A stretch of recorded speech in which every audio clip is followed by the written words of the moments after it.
Our second playoff match, everybody. We got the Sirs up against the Enjoyers. The playoffs of the Eternal Conflict are finally here, and we got another best of 5 in the winner bracket. The new patch is live. Yes, we have a new Heroes of the Storm patch. Just in time for the playoffs in our current Heroes of the Storm tournament, so that's kind of convenient.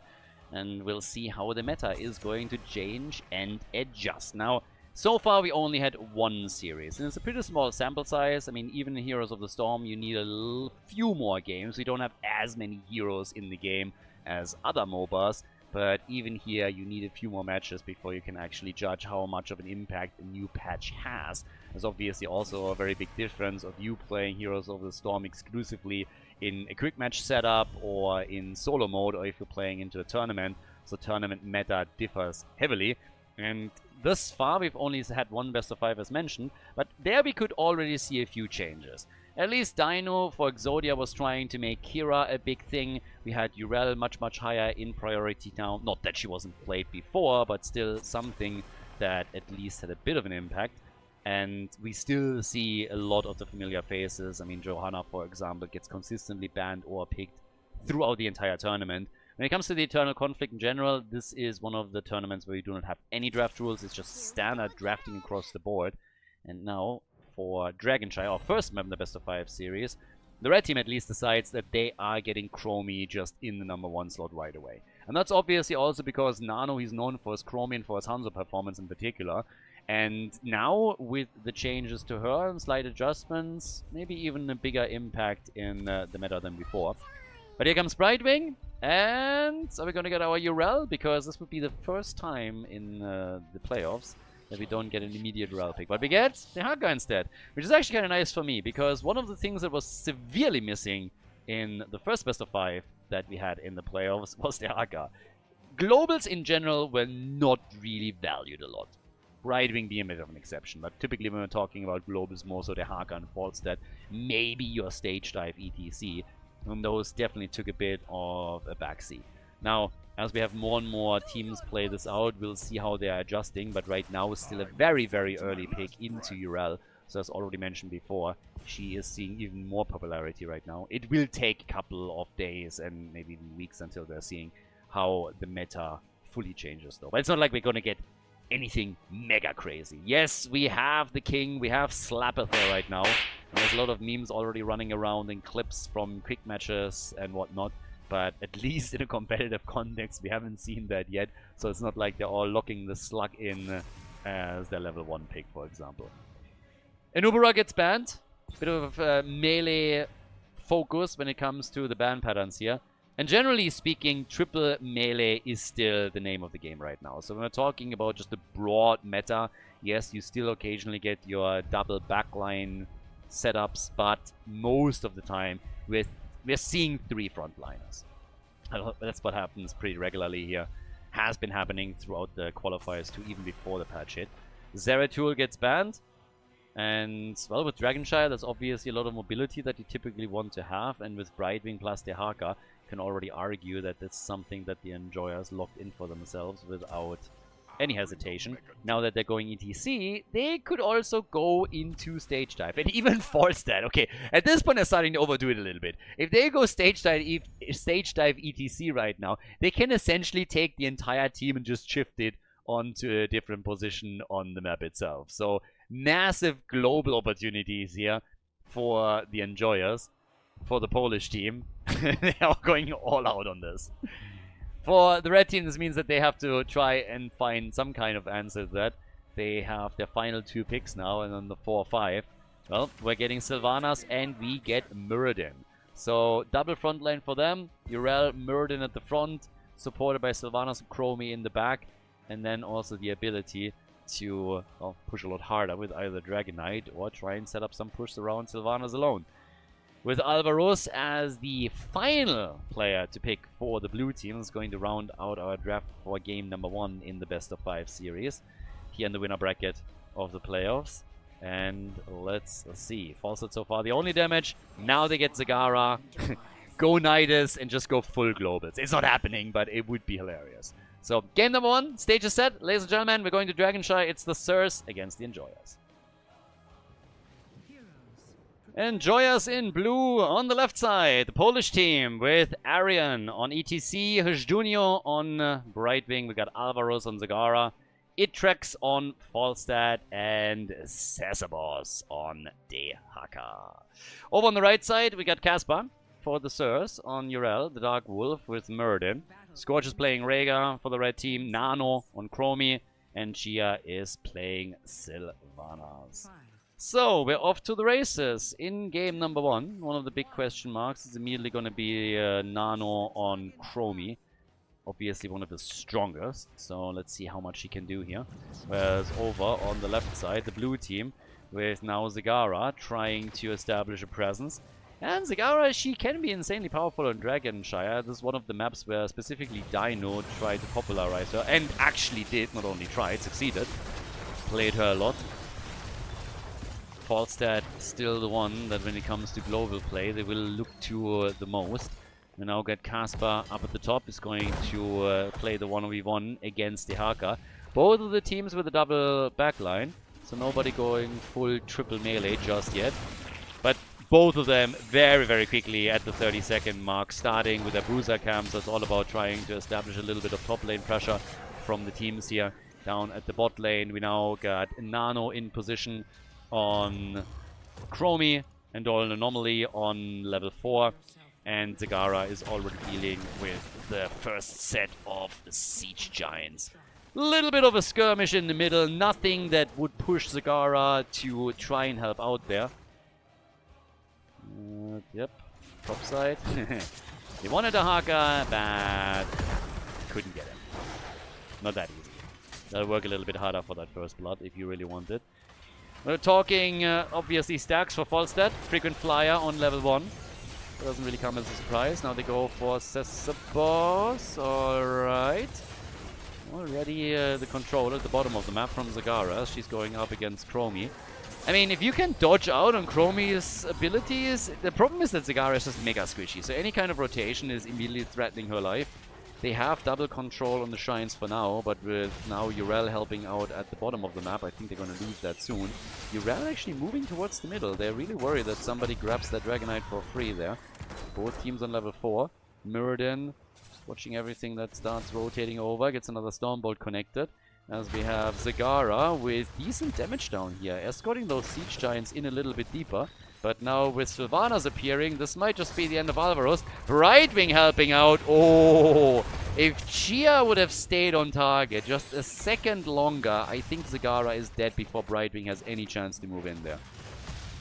The risk is obviously that you mistime this, and then what would happen instead is that all of a sudden you fall with Brightwing moving in, dropping some CC on you, a quick poly, and then you're just toast. But I think in this situation, he had a kill, potentially. Lots of creep threat, by the way. I mean, Chromie is trying to take care of that, but I gotta give it to Zagara.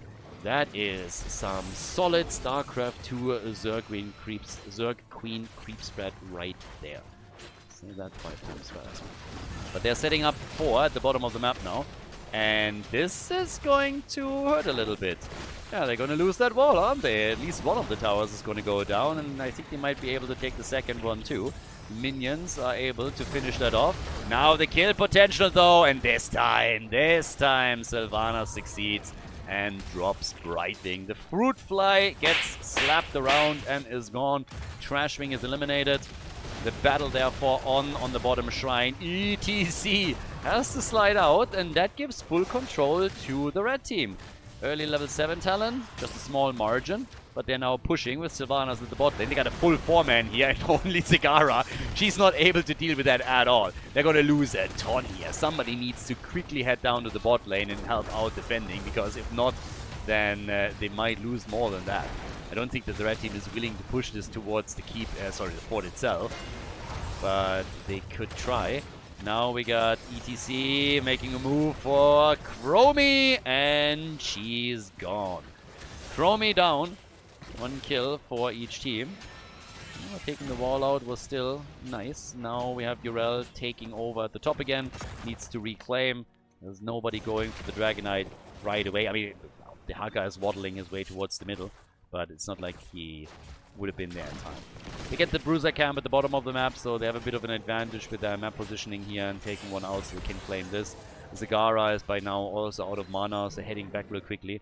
But we have again Sylvanas, this time at the top lane, executing a push, and they're going to get some free structures here. So it's not going too badly for the Sirs. They are doing lots and lots of small moves with Sylvanas just rotating between the lanes and getting them free damage in on walls and even forts. Yeah. Falstad, he's stacking. No Dragonite just yet. We're 5 minutes deep into the game so far. But Murden, he's at least getting really good stacks on his baseline. So he's going to very quickly get to a point where he has his first quest reward. Falstad, though, yeah, he's gone. Chromie mercilessly using the temporal loop. The second it hits, not quite the second, but the second she gets a chance, Falstad can't escape, and therefore we have another kill for the red team. Is that gonna be enough to give them a Dragonite? I doubt it. Topside, Urel is not gonna be able to get full control by herself for too long. The Haka can always move in, contest that, which he's now doing. And he needs to buy them a little bit of time because there's too much pressure from the Sirs in the middle of the map, and now they also have the early level 10. The thing, by the way, that we now pretty much see, I don't want to say exclusively, but like massive priority, is Sacred Ground for Urel. We already talked during the qualifiers, even before we were headed into the patch, about how this is starting to become a big thing for Urel. And this is now even more so the case. So Urel, I think it was Disciple as one of the first ones that started to use Sacred Ground more reliably, more regularly. And now it is basically the dominant level 10 talent for a lot of the teams. So we'll see how that continues. But Ardent Defender has ascended. Yeah, it's a little bit too harsh to say disappeared, but let's just say that Sacred Ground is right now, at least in this tournament so far, the dominant talent on level 10 for Urel. Mosh Pit interrupted. Yeah, still a more against Muradin. Can they follow up and maybe take down Urel? The answer is yes, Urel is dead, but Sylvanas survived. Brightwing gone though, so it's a kill for a kill, and Falstad flying towards the middle to help the blue team out to lock in another one. Atrax has to be very, very careful. For a second it seemed like he might be the one to fall victim, because he went in a bit too aggressively. Nano's trying to give them control of the bottom shrine. So far that worked, but that also means that Chromie is in the corner. They try and get a kill on Zagara, which works out nicely, but they're going to lose Chromie anyways. They are killing Falstad though, so that's 2 for 1 now. Make it 3 as ETC dies. 6 kills to 3 in favor of the Sirs, and I think the most important part, actually there's 2 to it. First of all, they got Sylvanas at the bottom of the map with Siege Giants and can immediately start damaging that fort. More importantly, they made sure that the blue team didn't get the Dragonite that they were threatening. So now they have control over both shrines. Dark Wolf is trying to get himself a Dragonite, and they got the fort at the bot lane. So this was huge. It's not only the kills that really mattered for them, but also the position they found themselves in thanks to those kills. Straight up at the fort. First one that they were able to take out, and now threatening the Dragonite. So looking good for the red team here. Level 13 talent, bit of an advantage. Dragonite is ready. Muradin jumps out. And then Chromie sucking ETC back in with a temporal loop, and they get that kill. Job well done. 18,000 damage now for Chromie. 17, roughly 18,000 for Zagara. But they're losing ground quickly now. They lost the fort at the bot lane. Now the one in the middle gets destroyed too.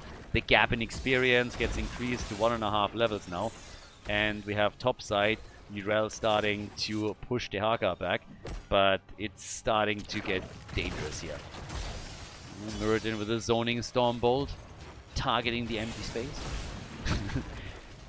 We get level 30,000 in a second, but the Haka is the only one that hasn't died on the blue team. So the Enjoyers certainly having a bit of a tough time here.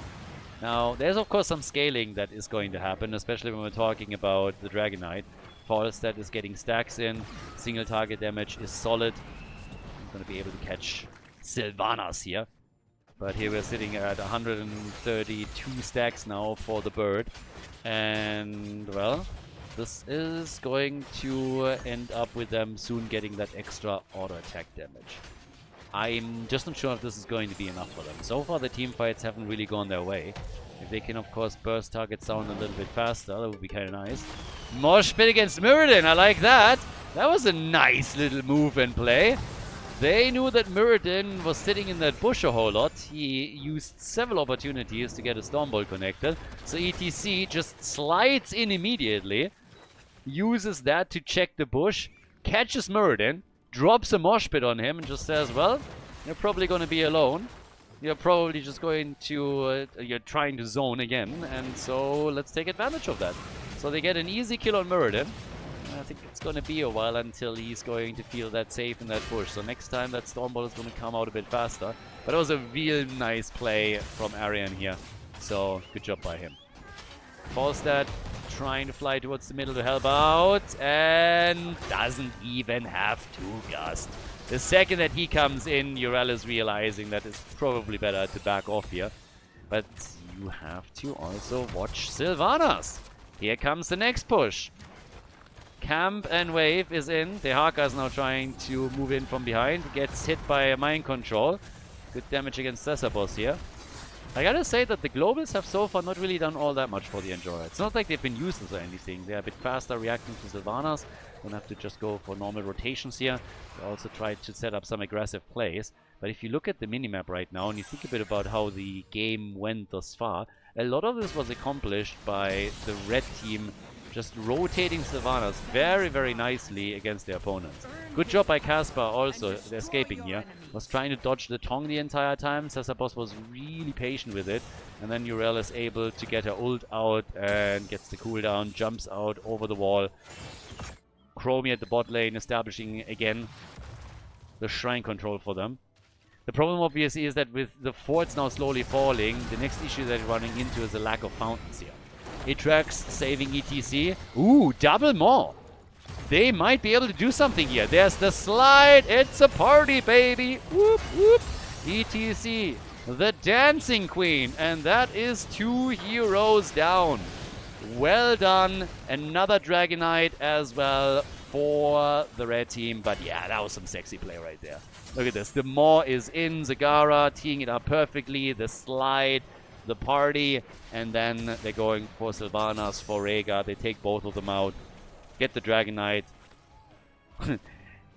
To be fair, blue team very, very quickly responding to the decay, even with only 3 on the map, and that Dragonite did nothing. Absolutely nothing. So, yeah. That was a huge nothing burger on the objective. 6 kills to 7. The Sirs with some cool momentum, but with an objective around 10 minutes in, a little bit more than that, you would have expected them to do a bit more work than this. So, yeah. Mutation towards the top here. But, alright. At this point, honestly, I'm asking myself, no. Or did I miss something and they destroyed the fort in the middle and I'm just blanking? I mean, I'm getting older after all. It just feels so weird to see the objective do absolutely nothing at all. Maybe I'm blanking here. They had the fort in the middle and they destroyed it. At this point, I'm questioning my own sanity when I see stuff like this. But here comes another great Maw, and the follow-up is always there. Rhaegar is gone. So now they're making moves for Cesarbos again, but he gets shielded.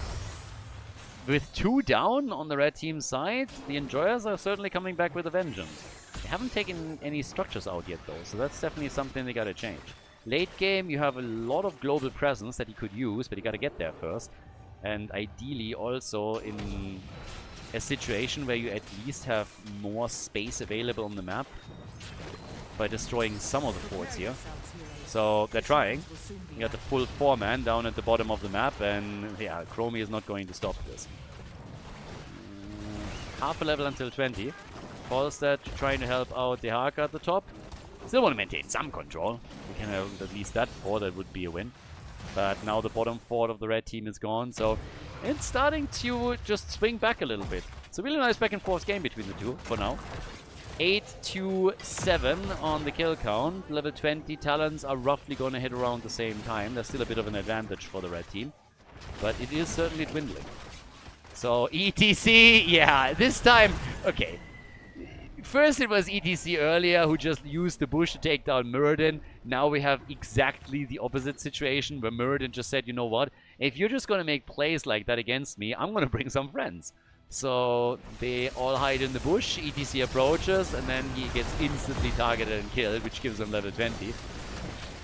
Working out so far. The Maw also this time not connecting. Chrome is now coming up, and they won't be able to hold that fort building. No, not with Sylvanas pushing, not with them just getting hyper-aggressive here. You don't want to engage against an opponent that has a Storm Talent anyways. If then at the same time you're losing that much ground, then of course that's going to be... yeah, it's going to be a shutdown. Now, there is an objective up for grabs, and it seems like they're going to try and make a move on it. 40,000 damage for both Falstad and Sylvanas right now. And interestingly enough, Chromie and Zagara are also on even numbers. But here comes the next Dragonite. So, the red team, let's go. Targeting the bot lane. Typically it's the bot lane that you want to target first. Most of the mercenary camps push through here. So if you take that keep out, then later on you have an easier time trying to go for the core just with catapults and a couple of camps that you take in time. Much better than going through the bridge of death up at the top lane where AoE abilities potentially rip your team apart. So it's a much safer option. And there's actually no mercenary camps that are moving towards the middle, so very important. But yeah, Dragon's Breath, couple of hits with the Yaks, and that's the wall destroyed. The wall is gone, 8 kills to 8. Can they get more? You seem like it. That's the one thing that you gotta credit the blue team for. They're really good defending against single targets like this. Mind control, Muradin with Avatar, Zagara, and she lives!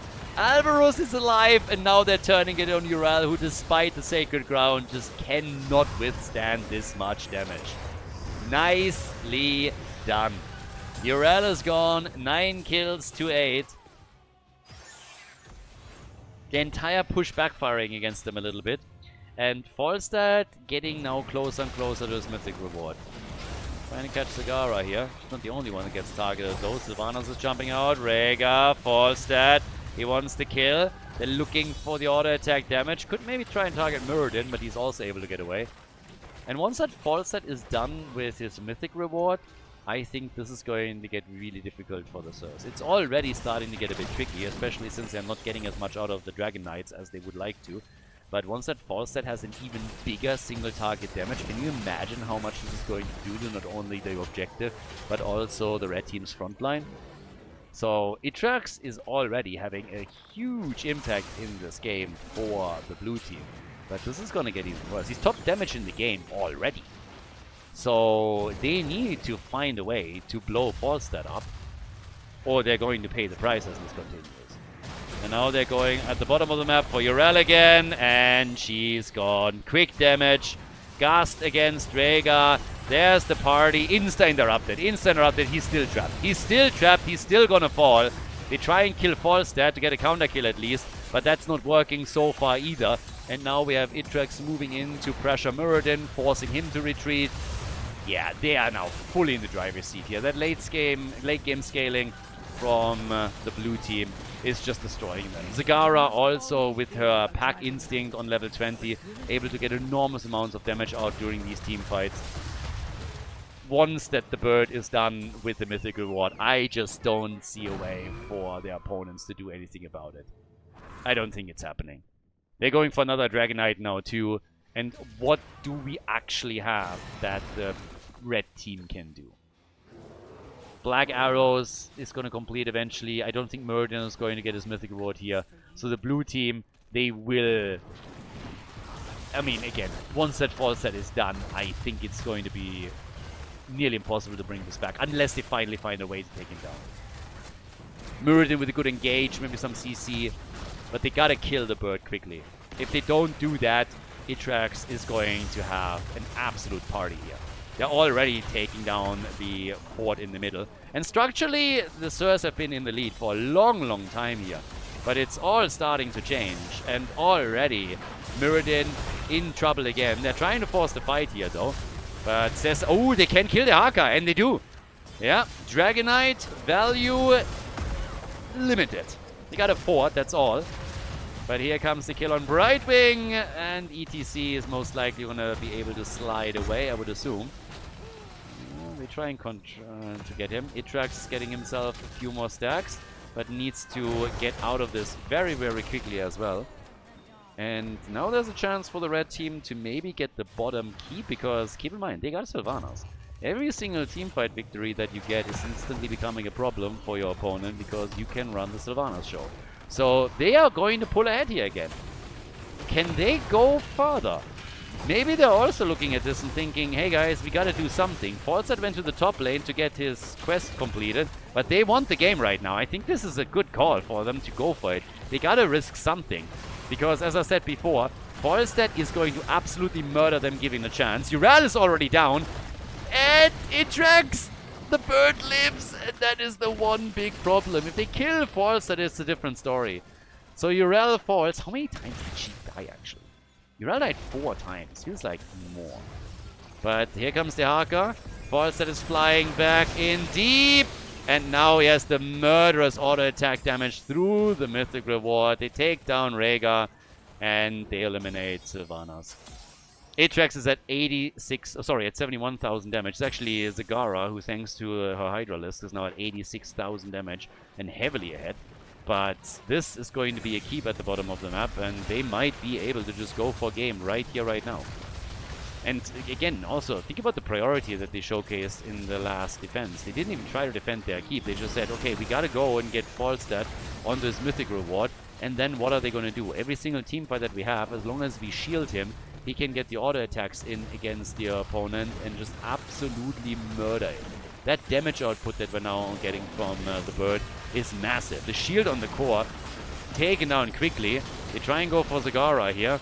And with the wind tunnel use, this is very much going to be a victory for the Enjoyers. Zagara goes down. They might get Itrax too. I don't think they can save this, but they got close. It's still a victory for the blue team, as the Enjoyers take the 1-0 lead in the best of 5. GG.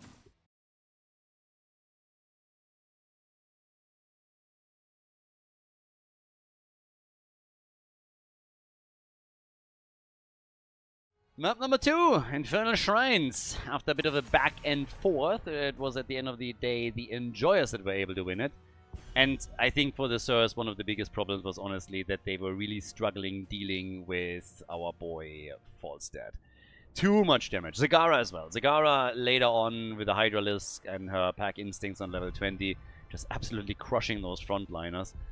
The Sirs had a few moments though. Especially when they were able to win that one team fight and move to the bot lane. The keep was foregone at that point.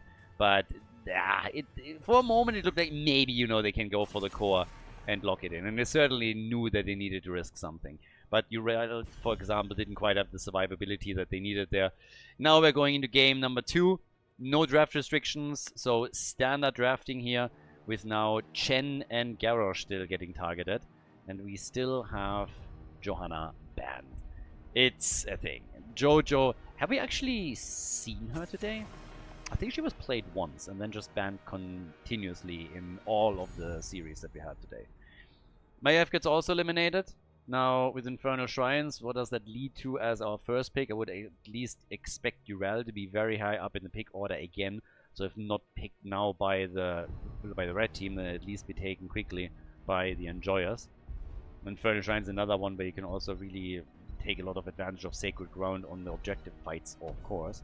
But they start things off with Blaze. So Blaze giving you also a bit more self-sustain, having the chance to just get control over the shrine with a couple of slows and that AoE that he brings in. So always a good choice here. But still that focus on side laners, which we've of course seen now for like ages. Hogger being another example of somebody that normally enjoys a pretty high priority order when it comes to picking. But for the blue team, we get Thrall and we get Anduin. Alright, no Ural pick this time. Very, very early pick into Thrall though. That's usually not the case anymore these days. So, cool to see that from Itrax. His false set performance with stacks was certainly solid. If he can now do something similar on game number 2, that could definitely help the team. But Thrall is already indicating that we're going to see a triple frontline from them. It's still kind of wild to me. I wouldn't have expected Thrall to be taken this high up.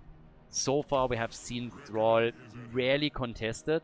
So I think they could have picked that later on and gone for something that has a higher chance of getting banned out against them. But we now get Sylvanas and we get Tyrael. So you have basically Tyrael plus Blaze that has been for ages a really strong combo.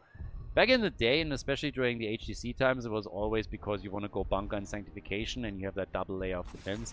These days you can also go a bit more aggressive and instead of sanctification switch over into judgment, which you actually see a lot, and then follow up on that with jet propulsion, quick stun. In this case, Sylvanas could either drop a mind control on the target too or get a wailing arrow in. Both of them really helpful if you're just trying to burn one target down. So they could certainly get aggressive here. Still getting a ban on Sergeant Hammer. Tyrael in general helping out with that a lot. So no hammer combo for them.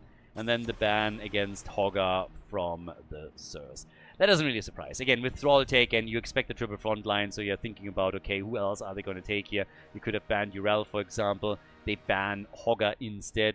Blue team is going to play 3 at the front. At least it's highly likely. And the question then becomes, what else are we getting in terms of range damage? Are they dropping Gul'dan here? We're going to get a mage that just gets the AoE in, or is it going to be a different variation? And they are still relying on the Dehaka, so we get the Dehaka and Diablo. Okay, no Urel priority whatsoever in game number 2 from either one of the teams. Doesn't necessarily look like the Sirs are going to take her either. This would actually be the first map that we have in the playoffs, in general, where Urel has not been played. And where she hasn't been part of the first 3 picks. So we get Ana and we get Leoric. Triple front line for the Sirs as well. Game on, everybody! The Enjoyers in the lead right now in the best of 5 series here in the winner bracket. Over on the left, we got Arian on Diablo, Hajjunio with Anduin. We got Thrall by Itrax, Cesabos on Dehaka, and then Alvaro's playing Falstad. The draft cutting off a bit short because the Sirs actually didn't have one of the heroes to lock in on the last player that had to pick. So we had Falstad as a final pick for the Enjoyers. And instead of Leoric, we're getting Chia on Malthael. Scorch is playing Ana. We got Nano on Sylvanas, the Dark Wolf on Tyrael, and Casper on Blaze. It's actually something that happens every now and then. Sometimes you just end up in a situation where you are preparing for some hero swaps. The final player that has to choose doesn't own on the specific account a certain hero. So then typically they're restarting the draft or just in chat pick quickly the last one. Not a problem. Malthael, who was the culprit in this case, gets quickly licked by the Dehaka and dies. So that's an insta-lauber from him. First blood for the blue team. The Enjoyers already with the lead. Lots of stacking going on, by the way, now for the blue team too. And it's a little bit of a different approach than we've seen before. So Falstad is not going for auto attacks. But we got a Gathering Storm build now for Alvaros. And Itrax, who played Falstad before, has now shifted over into Thrall, playing Echo of Elements there. Obviously still a very, very powerful talent. If you're diligent in your rotations and lane control, then you can still complete that in a very reasonable time frame. But even if you are slowed down, typically in a longer game, you can still get it done. And it's not like you don't get any value before you have it fully completed. So we're going to see him get a few of the quest rewards in. Oh my god, and Danny Sylvanas as well. Somebody got rooted in the ground and couldn't jump out, so that's the second kill. The Enjoyers opening this one up with a bit of a bang, I have to say. So, not bad. In the middle, on the other hand, are they able to get the counter kill against Dehaka? And the answer is no. Not happening. Dehaka still surviving. And we got Falstad now with the updraft. And they get Tyrael. What is happening there? This is not a good start for the Sirs at all. They are in potentially already some trouble here. I mean, 3 kills after 2 minutes. 2 of the camps at the bottom 3 taken. And now you're starting to already lose a bit of ground on the structures too. Okay, that's not boding well for the first few shrines. I mean, this is also a leading experience that gets established. Nothing crazy yet, but we're only 2 minutes in. So, I don't know. Falstad, he's at 10 stacks. Keep in mind he needs 30 for the first damage increase, and then he's sitting at 80 for number 2. But the shrine now activating at the bottom of the map for them. Got Sylvanas with black arrows, 39 of them currently, and it is camp time. And they are invading! They are actually too late, but they're trying to invade, and instead they're attempting to get at least a kill. And it seems like Blaze is... he lives. He's alive. Okay, so now they wasted their time. They had a choice. The choice was go for your own camp and just have each team put him in a shaman camp or invade the opponent. They were a bit too late to get the camp. They would have loved to fight for it. I liked the aggression, but the timing was off. If they still kill Blaze, it's a different story. But now we have the Sirs with the camp at the top. Now obviously with 2 globals, the Enjoyers can simply keep the Haka there and then still join the team fight. But the red team has already a significant lead. We have the early level 7 at least for the Enjoyers, so they got a talent advantage now. Yeah, the Haka's coming in, gets the lick on Ana, pastes hold, and they get the kill. Yep, but there might be a few downer kills, not only one. Diablo's the first one to fall. Now they're going for the birdie. He tried to turn it on Tyrael and gets murdered. Some signs of life here. The Sirs not only able to get 2 kills on the board, but they're also able to get the objective. So this is looking a bit better here. The first 2-3 minutes were a bit rough. Now life is looking slightly better. Should be able to get some solid damage on the bottom board. And yeah, there we go already. But Ana is back. Coming in with a pew. Punisher. Instead of a bit of a party. Look at that damage. Damn. Sylvanas having a bit of a field day on this one. I think they can take that fort out. That is a huge setback for the blue team. Imagine starting this strong into game number 2 and then all of a sudden just on one objective, based on one call that you make, everything falls apart. I mean, how did it start? They went towards the top. They tried to... join that fight, couldn't really make it happen. The camp was claimed before they're there. Then they go for Blaze, they can't take him down. Get pressured, have to retreat a bit, lose time on the shrine. All of a sudden, they're losing that battle too, lose 2 heroes. The opponent takes the Punisher, drops the fort, and now it's 4 kills to 3, and the Sirs have officially overtaken their opponents. They had an experience. So after a fantastic early game start for the Enjoyers, they are now playing catch-up. 15 stacks for Falstad. Halfway done with the first quest reward. Yeah, this is going to take him a hot minute or 2. And it tracks with 30 stacks. So Thrall got killed once as well. Both teams now on level 10 abilities. That brings us Sanctification, by the way. So no aggression from the Sirs.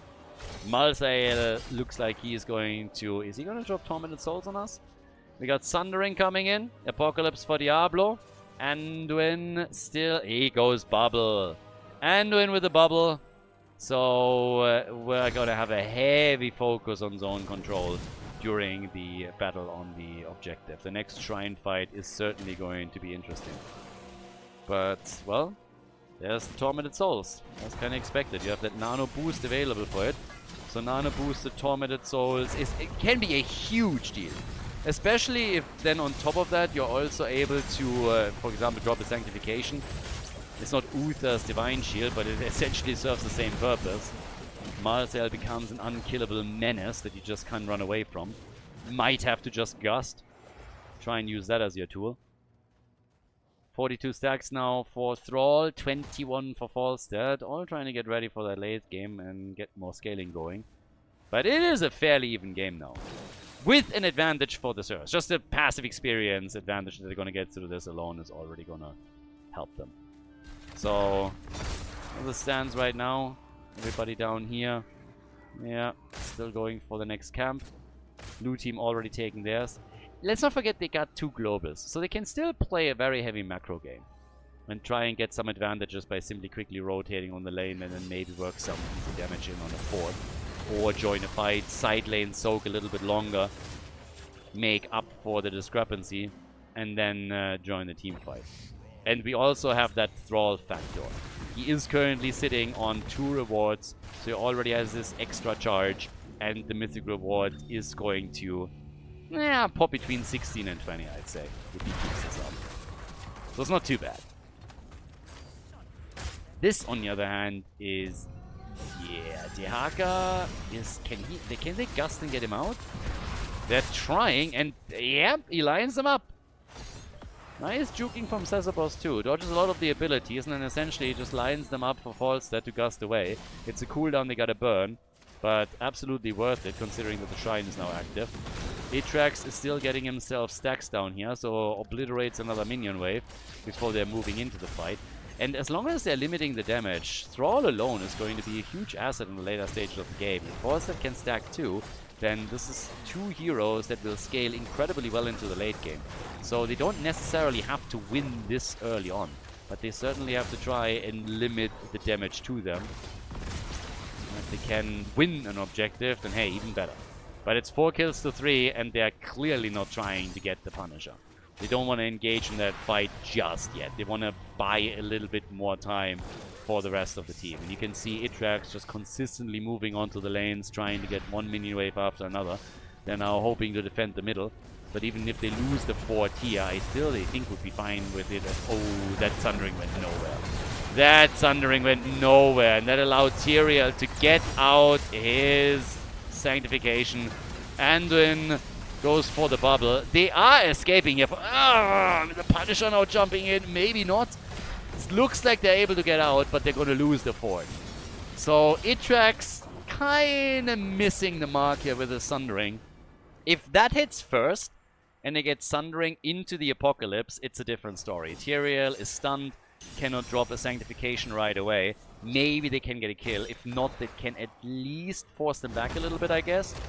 Right now, they're moving towards the top, try and get some extra stacks in. Falstad again, closing on his first quest reward. Also a little bit low, though. Yeah, 37 stacks right now. Another mind control. Birdie needs his cooldowns back.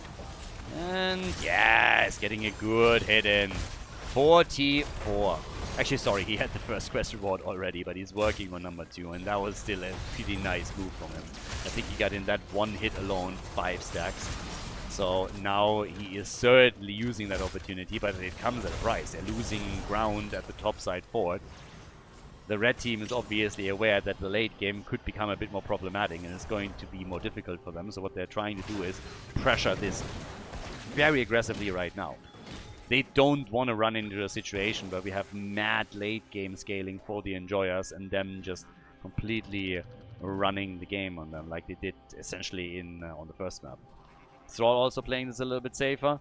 Dehaka not going for the minions, wants to help Thrall first, and here we are, 106 stacks. So we have now arrived at a point in the game where Thrall gets a lot of assistance with his quest clear too, a bit reminiscent of what we always talk about when Asmodan, for example, gets picked. So he should be able to get this for level 16, which is actually insanely fast given the changes to the talent that Blizzard introduced. And this will help them to poke all this out. It will help them in particular also in shrine fights. So he's going to have an enormous amount of clear. Sylvanas is, by the way, nearly done with their own quest too. So that sustain that is going to come there, certainly helpful. All the forts lost on the blue team side, but again, keep in mind, they are playing for that moment when Thrall and also Falstad are starting to give them more value. And with level 16 for Thrall, we're now getting the synergy with Thunderstorm. So that gives you even more utility during these fights. 4 stacks missing for Thrall, so easy peasy. One more minion wave is all you need right now. And he is sitting at 13,000 damage. Uh-oh, might get caught. Falstad looking for the angle and the gust. They're sundering. Oh, can they? They can't get the kill. And now they're still in trouble here. Anduin with the bubble, saving them for now. He becomes the target as a result. But they're still able... Yeah, no, they kill Diablo too. They're able to get the rest of the team, but that was rough. This was bad. I mean, Thrall, it's understandable. He wanted to get the quest real quickly done, and then he gets flanked. Now they lose 2. Can the red team take the keep? I don't think so. Diablo was fully stacked on his baseline stats. So that should allow them to save this. But Thrall is now also done. And Thrall, actually he's not, sorry. He's 1 short. 1 single hit short. He has 21,000 damage right now. Now he completes it, so we're going to use that as our base and see how this quick completion is going to help him. The problem is, on the other hand, that they're now losing out on another objective because they lost ground and they lost heroes. And they also lost nearly another half level in experience. So this was a massive setback for them. If that fight doesn't happen, then Thrall very likely has the quest completed for the fight at the top. And it's a totally different story. Falset is flying in. They're trying to get the hits in. Sundering, this time a bit better, but the Apocalypse is too late. It still connects well, though. Nano boost on Malthael, and he's wrecking them. Absolutely wrecking them. Ana is the only one that falls. Diablo dies a moment later. Thrall, still targeted, is trying to get more and more hits in and more damage, is keeping the team there. He's getting a lot. I mean, Itrax is really getting a lot here. But the problem is he's still eventually going to fall. So that's a basically 5-man wipe. Only the Haka surviving. Thrall, by the way, picked up 10,000 damage in that battle. 1 fight, 10,000 damage. That doesn't help you whatsoever, though, if you're not able to do anything with it. And now the lead in experience has been extended nearly to level 20. I mean, they're looking at a 1.5 level lead now, a bit more than that even. So that top lane push is going to be brutal. The entire idea of the Enjoyers was to carry this to a late game scenario where Falset has good stacks, where Thrall has decent stacks. Falset lost some since he died, can pick them up here again. Will probably get that second reward, but they are now, there's so much momentum coming. Even with Ana currently missing, she's on her way. But even with her missing right now, this is going to be the end of the keep. So this is going to be taken out quickly. Now, the damage is still coming. We got a 5 versus 5 up. That level 20 advantage is huge. Punisher's getting attacked, 30% on him. They should be able to save their core, but they're likely going to take at least some damage on it. So here comes another hit for Thrall. They need to keep him alive. And he's able to get away, but the Punisher wants a piece of the action. Here comes the bubble. They go for Malthael. Punisher is gone. So is the shield on the core. Nearly. Not quite there yet, but here comes the attack. Sanctification. And yeah, they got it back off. They got enough damage already, but that was nice. By the way, Falset is now at 85 stacks. So he has now officially hit his second reward. So that's about as much damage as he's likely going to get here. Mythic reward is probably going to be a bit out of reach for him. By now, Thrall is at 41,000 damage. So just a reminder, he fought in 2 battles ever since he picked up his mythic reward, and he has gotten 20,000 damage in the meantime. So he's now top damage for his team after 2 fights with his talent and his reward. So it's crazy. Now, the problem is still the same. If you're looking at the red team, they have a fort standing on every single lane. Most of them, even the wall is standing. So there's a lot to do for the blue team if they want to bring this back. But they are now in a situation where they can at least, try and pull that off. So it will still be super difficult, but yeah, wild one. Absolutely wild one. Either way, right now we got 5 kills to 9, and if they make it to level 20 for the next objective, then I think the blue team still has a chance. They are certainly a lot farther behind at this point, though, than they were hoping for when they went into the game with this strategy.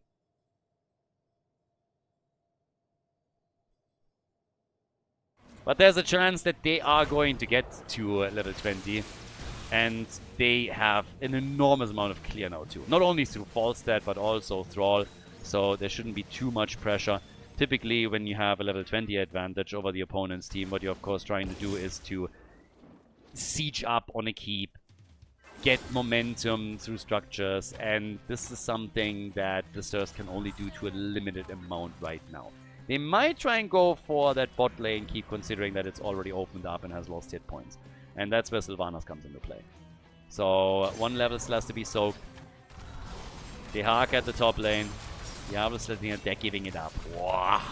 They don't want to end up in another fight where they're losing the game. So they are giving up that keep for free. Not even trying to slow it down.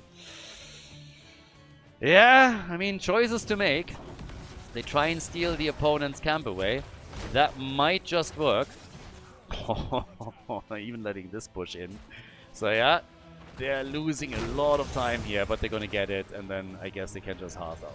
So double camp at the top now, and it gave them a bit more experience, but they're relying on a single fort in the middle.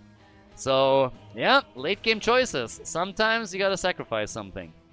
And they certainly did. They sacrificed a lot here, just to make it to Storm Talons and then have a chance to fight for the next Punisher. So, is this gonna be enough? They got the bubble for Anduin, which is obviously pretty big here too, with the Light of Stormwind, so that's already a huge tool. On top of that, they have World Breaker for Thrall, so they upgraded Sundering. And we have Falstad with the Gust. That is a bold and obvious move, but they're going for it. So here comes the red team, Mind Control. That's not going to do too much. Dark Lady's Call, by the way, was upgraded. Malthael has also buyback, so if he falls, I'm going to get him back quickly. Tong is coming out, Shrine is activating. This is a bit of do or die. If the Enjoyers are able to win a fight and gain a Punisher, they certainly have a chance to bring it back, the game. But if they lose another big battle, then it's just over, and the Sirs would claim this one. So, time will tell. For now, we have a lot of poke ongoing. Also, more stacking for Falstad. He would love to get to the Mythical Ward. I don't see it, but hey. There's the APOC. Very good APOC, but Tyrael, of course, countering with the Sanctification. Good timing there, too. Slowly moving back here, but Thrall keeps poking. And he's now at 49,000 damage. Again, the output that we get from him is nuts. It's a fierce battle for the Punisher and the Shrine. Thrall now in the thick of things as they're going for Blaze. There's the bubble from Anduin. Nicely done. He gets a lot out of this. Anduin with a huge win here for the team, and they're able to take down Blaze as a result. The Haka was at the bottom. Now they're trying to go for Chia. They're trying to take down Malthael. Catapults are, of course, pushing too. So that's another problem. Anduin has the bubble back in a second and uses it right away. Gets shut down by Anna and falls a moment later. The red team with enormous amount of damage, and it seems like the Enjoyers just don't have enough to throw against them. Thrall again with hit after hit. They get the objective, but they lose the Haka. They lose way too much here. Thrall died too. Like, the damage output for Thrall is ridiculous, by the way. Thrall did 30,000 damage in that last fight. It's wild.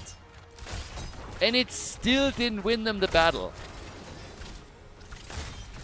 He's at 71,000 damage right now. It's absolutely bonkers. But they just can't contest with what Sylvanas and Malthael are bringing to the table here. Malthael is nearly in the 6-digit club. Anduin, I think if he doesn't get interrupted in that last play when he got his bubble back just in time, then it's a different team fight. But again, you don't win a game on ifs and whens. Anna was there for an interrupt, put the little baby to sleep. And that was all was needed. 13 kills, 2-7. So they got at least the Punisher, the game would be over. But they are still struggling to get a foothold on this. And as time keeps ticking, the catapults get stronger and stronger and stronger.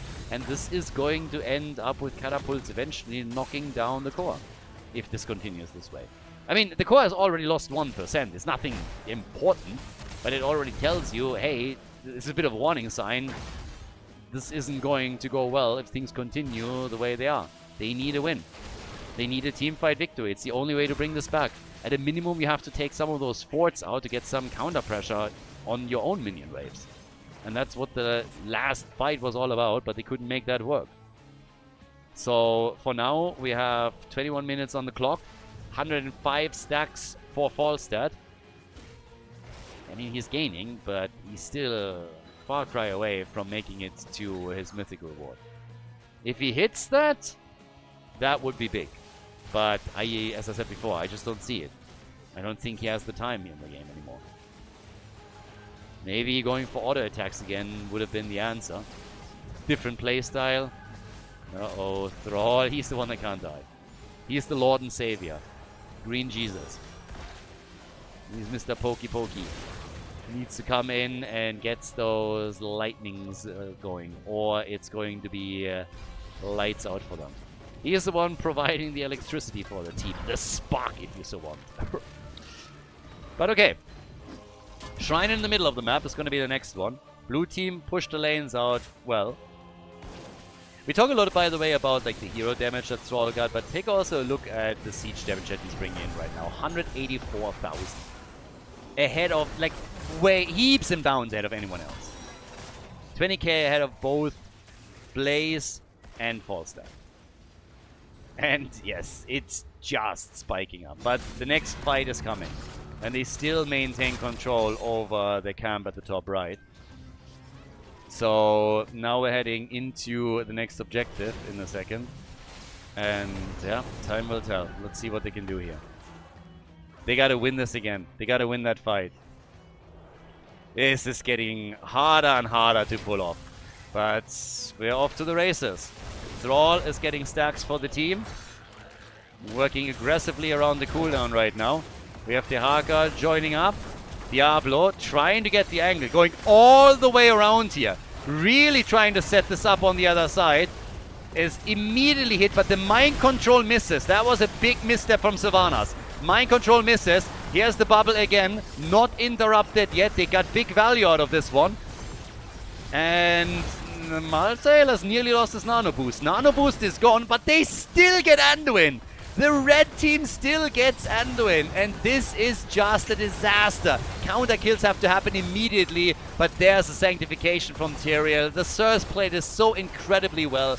Their ults are just staggered to perfection, and it's going to win them the game.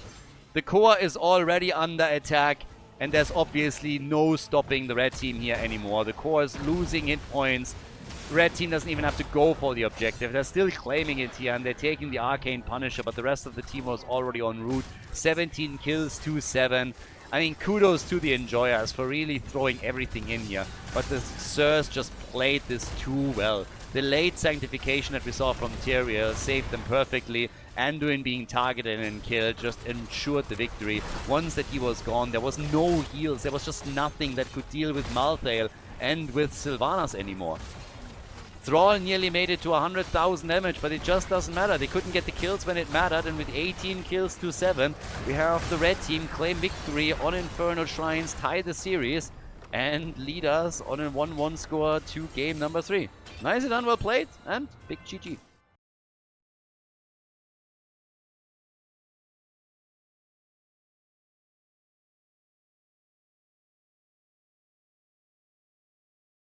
Map number 3. The Enjoyers tried comeback attempt after comeback attempt, but it was the Surs that took it. So, good job by the red team. Hard for victory for sure, but this entire Malthael combo that they were playing on Infernal Shrines was just a bit too much for the Enjoyers to deal with.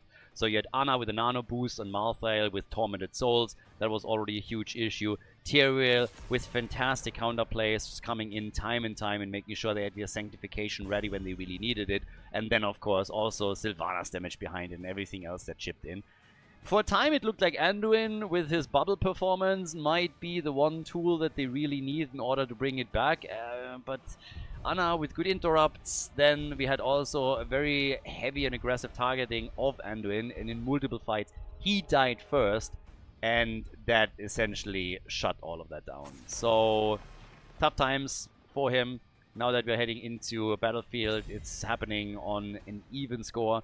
We have bans on Tyrael, so clearly they blame Tyrael for a lot of what happened in game number 2 and try to shut that down quickly.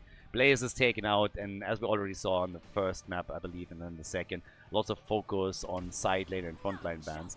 Leaves Maiev open though, and they're going for her immediately. So Maiev, very, very aggressive first pick here. It's Battlefield of Eternity, Hanzo, Vala, Chromie, Li Ming. Lots of solid picks that typically get taken here as damage dealers. And with a 1-2 pick for the Surs, let's see what they're going to get for themselves here. I mean, right now we haven't seen a single ban against the damage dealer. It was usually one of the big things that you would go for. There is the URL priority that we talked about a bit earlier, though. So in the first series that we had in this playoff, in the playoffs in general, we had Exodia in particular, Exodia against the Kittens, and both of the teams essentially prioritized Urel insanely highly. It was either first pick or it happened in the 2-3 pick, sorry, in the 1-2 on the other side. This series, not really so much. So Urel definitely taking a bit of a lower priority here, now for the first time that she gets claimed quickly. We have Anduin locked in, and there is our Arthur's pick. More and more of an occurrence on Battlefield of Eternity that we're going to get Arthur's for this. But yeah, fairly curious how this is now going to go for specifically the Enjoyers. That's a lot of CC that you already have. With Maiev, you typically then also get another frontliner, so that would be Arthur's, Maiev plus a top laner. Then you have your Tether, you have your slows with Arthur's. I mean, you can do a whole lot with it. We had Arthur's paired with Chromie in an earlier series, which is why she's getting banned now too. Because if Arthur's just locks everybody down with a Howling Blast and then gets slows on top of that as well, you just don't walk away from the damage any longer. And yeah, Ana gets banned. Now keep in mind that with Anduin plus Arthur's, you now have also a really nice tool to get Arthur's out of harm's way, because traditionally one of the issues that he's facing is the lack of mobility, especially trying to get out of the fight. So with Anduin, you can go for a quick pull and kind of negate that disadvantage, at least to an extent. But, well, we're now going to get the next two picks for the red team, and they react with Tyrande and they get Muradin. So roaming stun duo, Muradin and Tyrande. Tyrande obviously also very, very useful when you're just dropping the Hunter's Mark not only on the hero but also on the objective. We have now also with Li Ming, good damage for them from afar to poke against the Immortal. But if you just tee that up with a stun on any hero that Tyrande can follow up on, then Li Ming can just simply capitalize on that and get quick damage into. Tyrande has to obviously stay pretty far away from Arthur's and Maiev, or she's going to be walked down fairly quickly. Vala and Jojo are being taken. Alright, so yeah, we're definitely in for a fun one here. So Arthur's more of a... I mean, on the one hand, I want to say Arthur's more of a bit of a damage tool, but then at the same time, it's unlikely that they're going to change the build-up. It's still going to be interesting to see who's going to take towards the top lane, because Johanna is a fantastic side laner. Well, as a main tank. She's probably the best main tank side laner, let's just put it like that. There's other side laners that definitely are stronger than her, but she can take the side lane fairly easily. And then you have a massive frontline later on in big team fights with Arthur's plus her. Sylvanas gets locked in last. Battlefield of Eternity is the map, ladies and gentlemen. Let's jump in and take a look at game number 3. Game number 3. Arian for the blue team. With Maiev, we got Alvaros on Jojo. Atrax is playing Vala. Could go for an arrow build, could also go for auto attack, considering that he has an insanely beefy meat shield. Hajduinio with Anduin. And we got Cesarbos running the top lane with Arthur's. Trying to stack his Frostborn a little bit. And let's see if we're going to get the Howling Blast build or if they are deviating away from it. On the right side, the Sirs, after the recent victory in Infernal Shrines now. With Caspar on Urel, we get the Dark Wolf on Muradin. Chia is playing Li Ming, Scorch on Tyrande, and then Nano on Sylvanas. Arrow build indeed for Vala. Insta-stuns on the little vent here. And this could have already been dangerous. But they are double tag teaming the top lane. The double team as they are going up against Arthur's and trying to put Sylvanas into a position where she can take some of those structures out. On the other side though, we have Maiev very quickly helping out with this.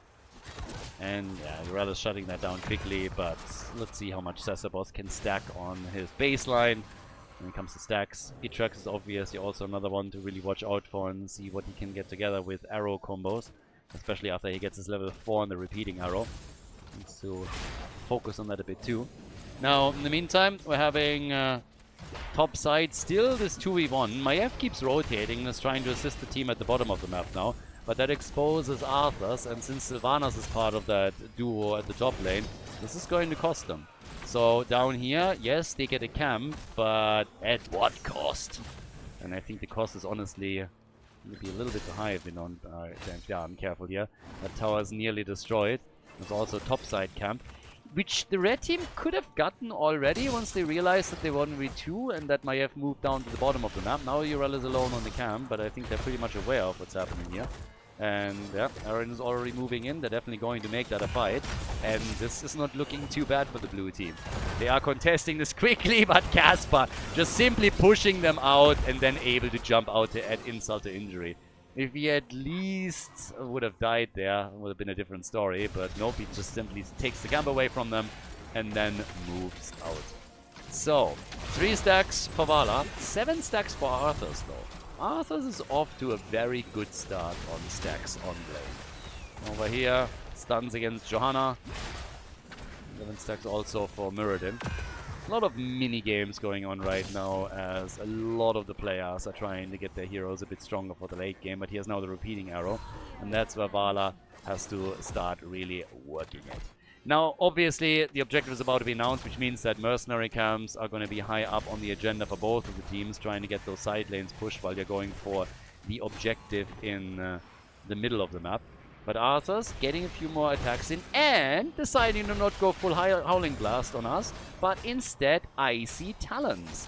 So, with that you're now getting an attack speed boost, so they're really trying to build him as more of a damage dealer. As long as you're building your baseline stacks, you're increasing your auto attack damage, and Icy Talons is then a really nice tool to take full advantage of that.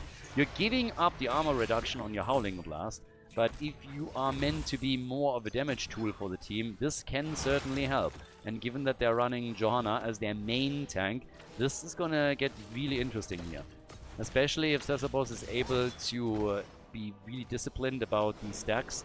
Once that we're setting back onto the lanes or actual fights, this could get pretty cool. This could get wild here, especially in bigger team fights. So keeping an eye out on that. Still working also the minion waves, as Alvaros is apparently having a bit of an issue for the team.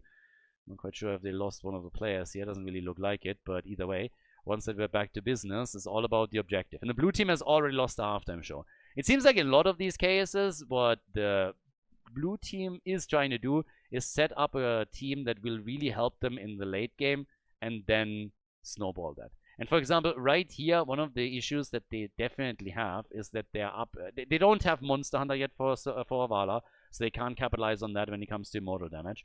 And they're up against somebody that has a lot of CC, can stack that quickly, and try and get quick kills in.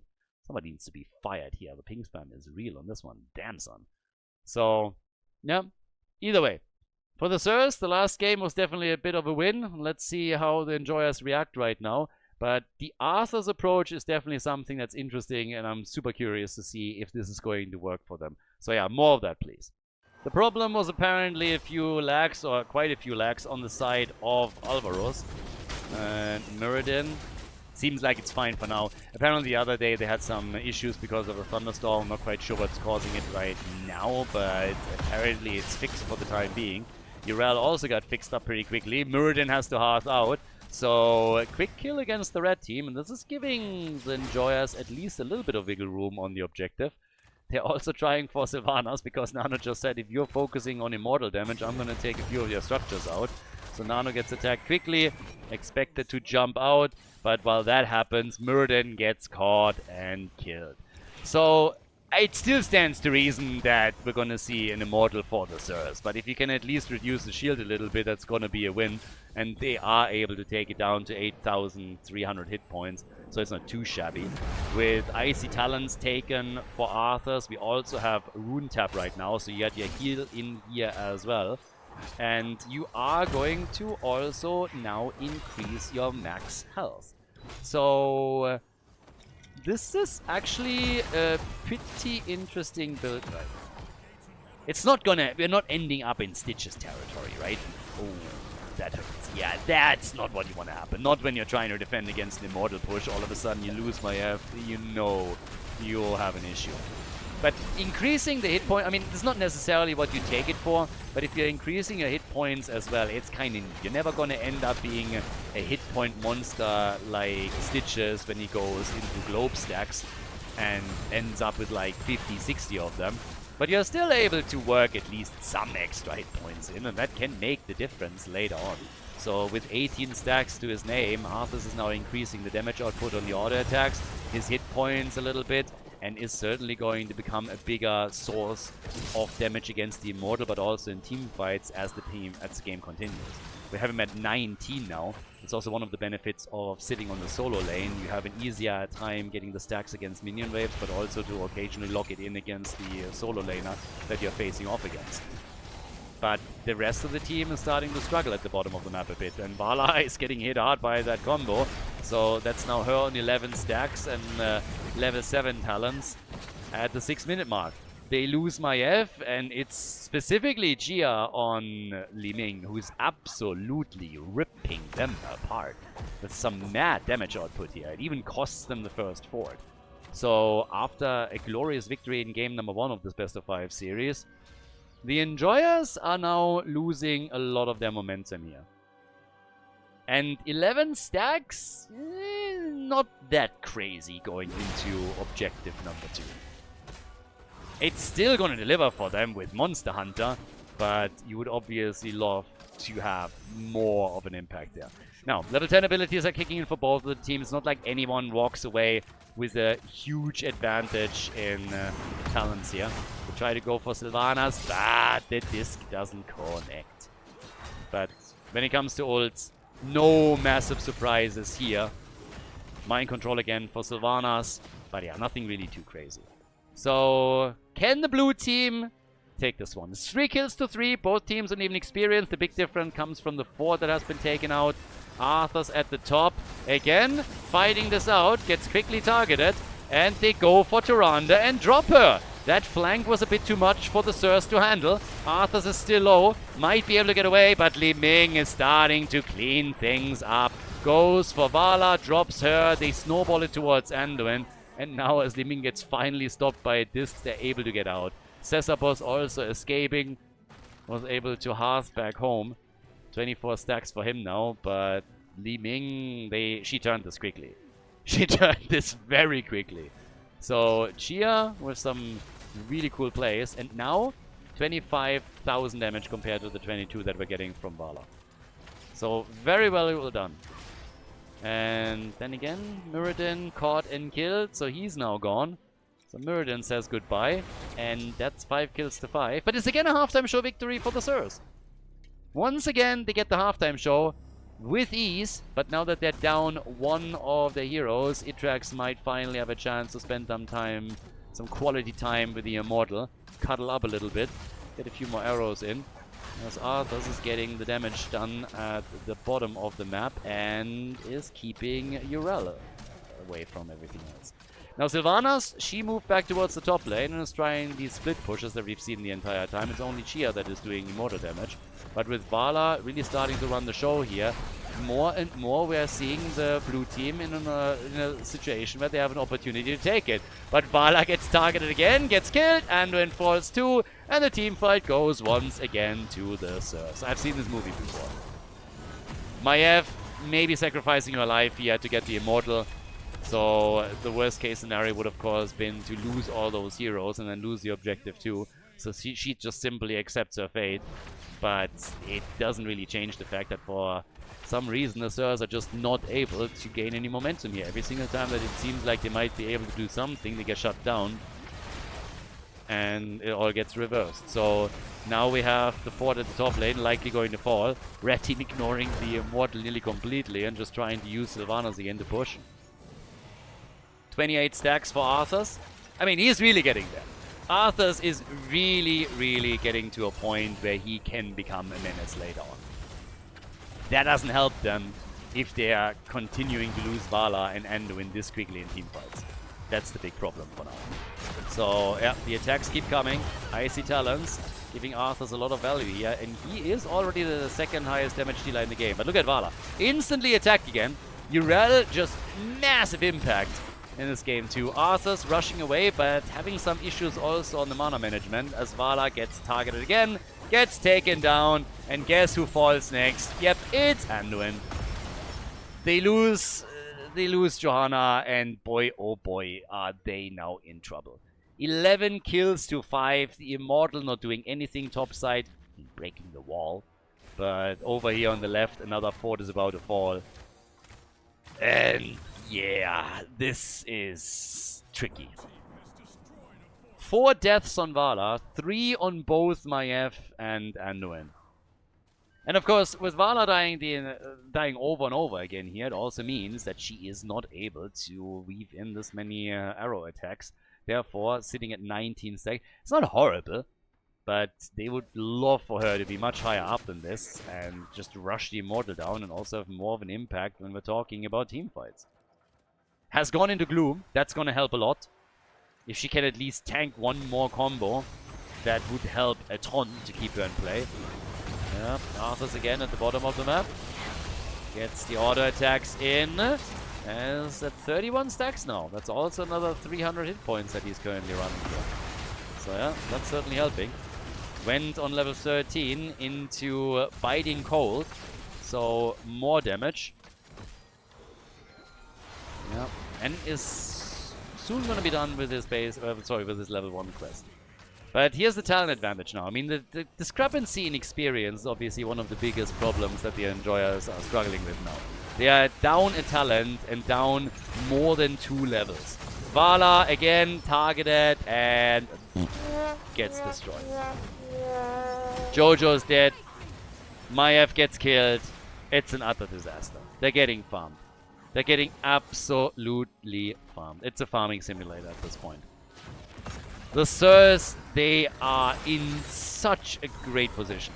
An insane amount of momentum for the red team. And while only Li Ming so far is dealing with the objective, we're now having a push through their top lane, taking down the entire wall, and immediately doing damage to the keep tier. So, yeah, that's costing the Enjoyers roughly half of their HP there. It's basically a 3-level gap right now. And they're attacking again. Why would they can't wait? A lot of people might ask, like, hey, they need level 16. Yes, they do, but they are never going to get it.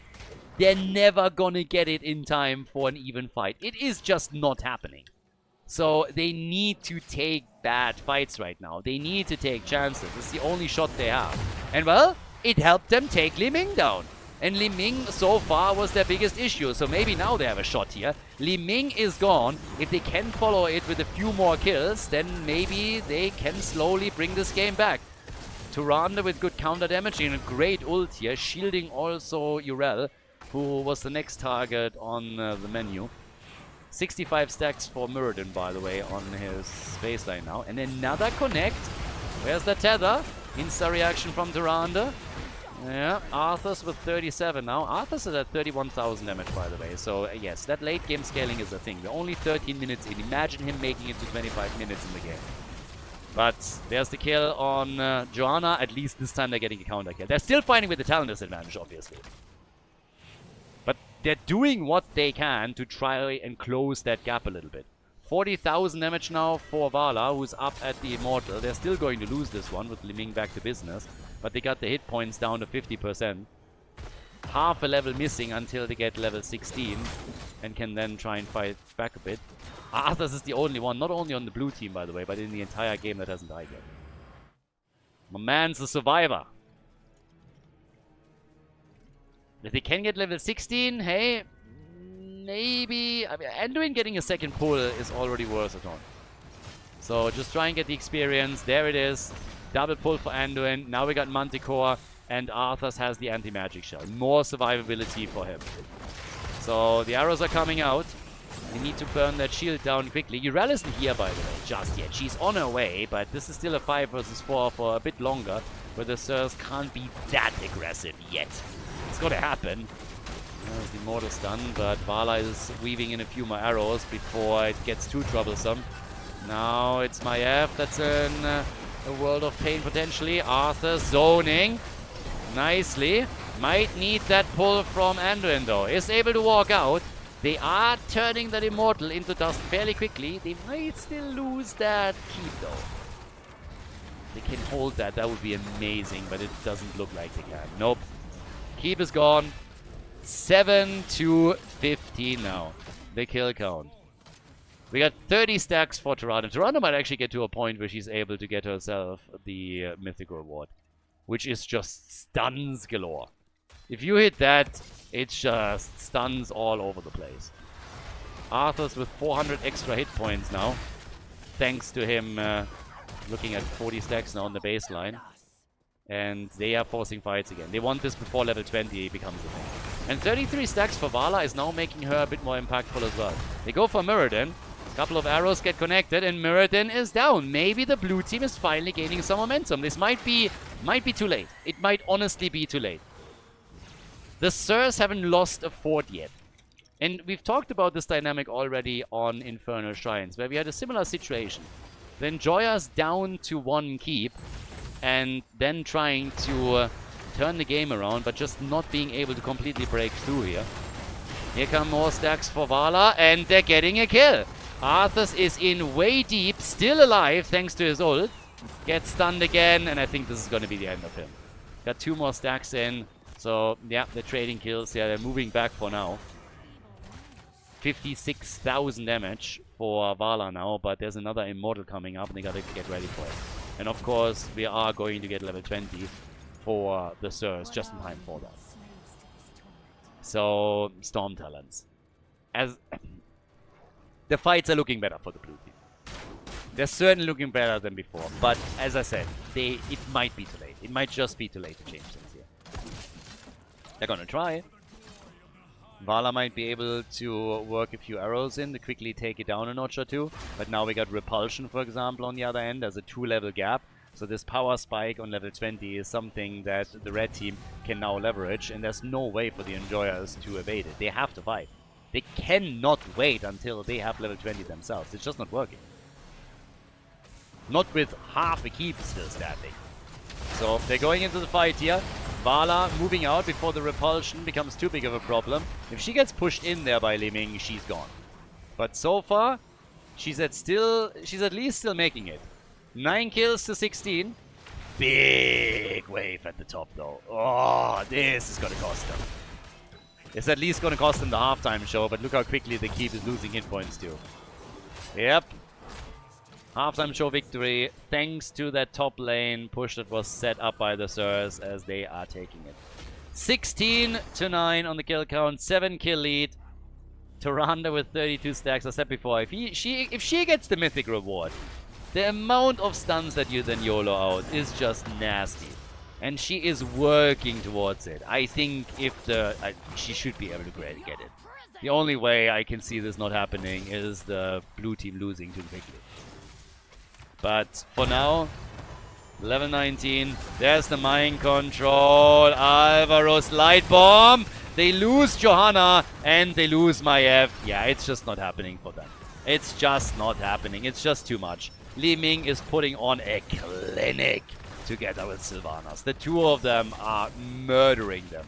4 down already. They're not even bothering with the Immortal anymore. Well, they kind of are. But they're already moving the first few heroes over towards the core, trying to open that up. The Immortal is moving through the top lane, not that it really matters. Arthas is the only survivor here. He's at 42,000 damage, second highest damage dealer on the blue team. Only Vala able to get more damage in than him. Got good stacks, but there it is, the kill against him. It's a 5-man team wipe. The entire team gone, and so are the chances of the blue team to win Battlefield of Eternity. The Sirs are taking lead as they win 2 in a row. Nicely done by them. Fantastic performance on both maps. And they have a strong case made now for them moving on to the next round of the winner bracket. Let's see what the Enjoyers have up their sleeves for game number 4 as we are moving into next map. GG.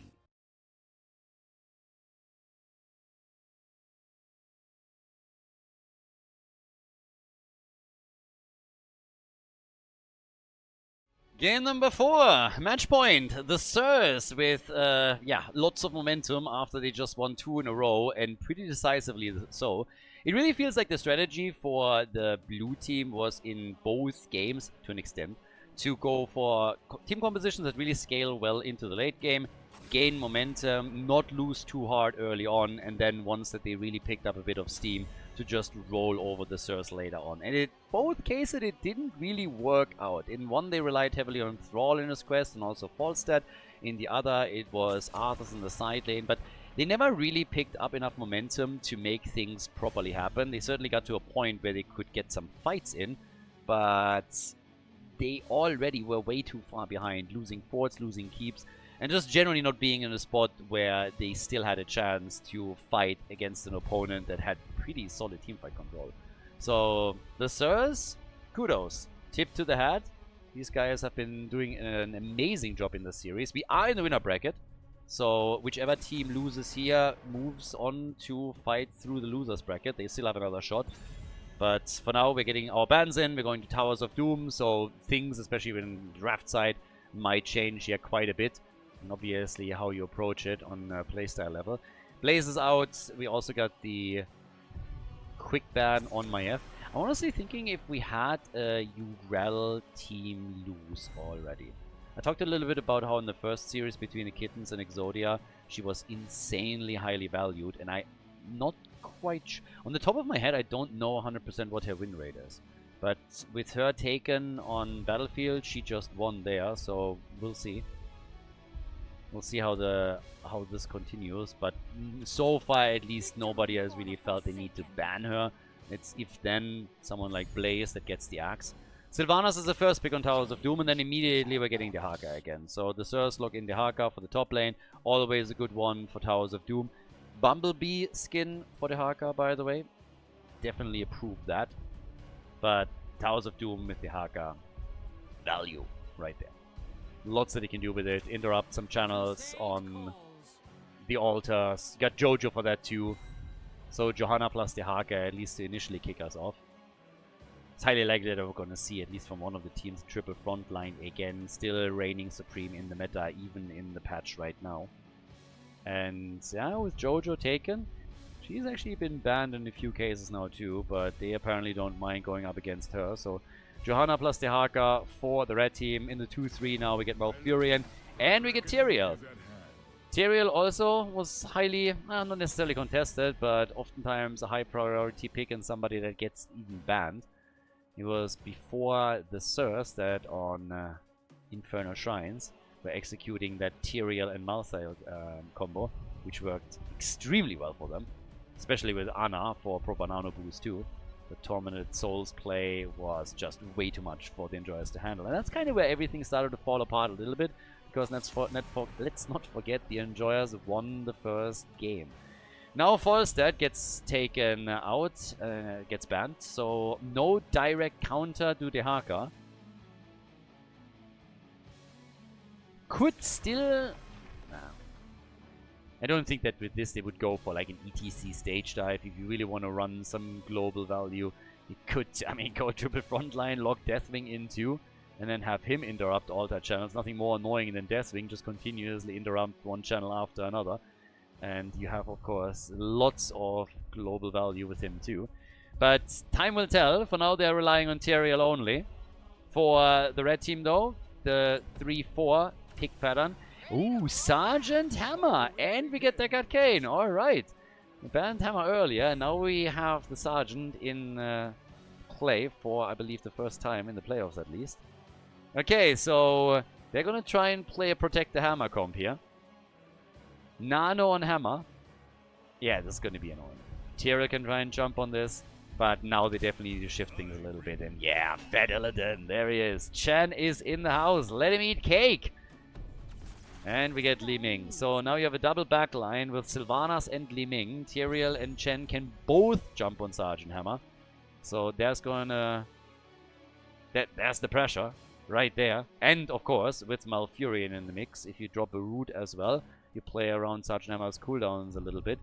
Could get that CC going there too. Chia, he's been playing a fantastic game so far, and he's now playing Genji, so a little bit of a reset mechanic for him as well. Not quite Li Ming, but still, there we go. That brings us to our fourth map, match point now for the red team, so an opportunity for the Sirs to move on to the next round of the winner bracket. Ladies and gentlemen, game number 4, Towers of Doom. Game number 4, Towers of Doom, the map, as Arion on the left is playing Sylvanas. They gotta step it up here, they gotta win 2 in a row. If they lose here, they are in the losers bracket. Alvarus with Tyrael, we got Cesabos on Chen, Itrax on Liming, and then Haj Junior on Malfurion. Towards the right side of the map, the Surs in red with Casper on the Haka. We got the Dark Wolf on Jojo. Chia is playing Genji this time. Nano on Sergeant Hammer. He's going to take those auto attacks to the next level with Deckard Kane played by Scorch. Alright, let's see if the blue team can turn this one. It's not going to be easy for them.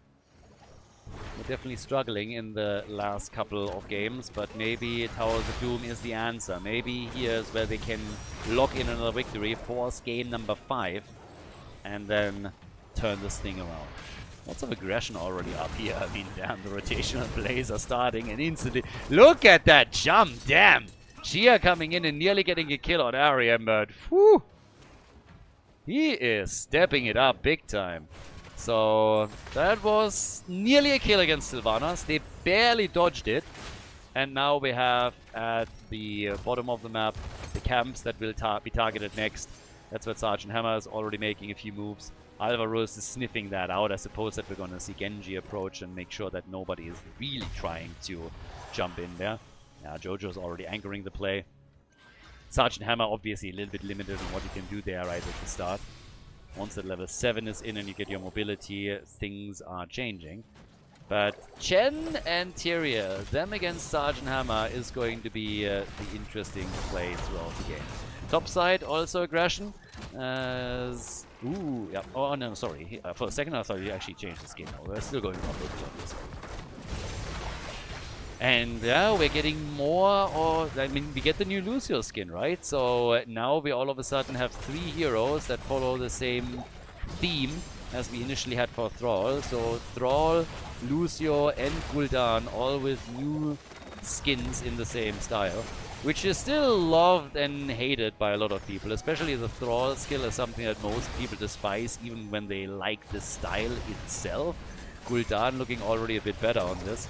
But this seems to be the new thing that Blizzard is getting in there when they are releasing some skins. So yeah, now Lucy is going to be the next one. But for now, the level 4 on the game at hand, we have for Sergeant Hammer, Siege Tactics, already pushing Tyrael back. This could actually be a kill. Yeah, this is a kill. Nice move by Nano, pushing Tyrael a bit closer to the towers and working in the extra damage through them. Allowed them to now make the play here. And that is first blood in this game. So again, a small, tiny little lead for the red team, as they're getting a head start on it.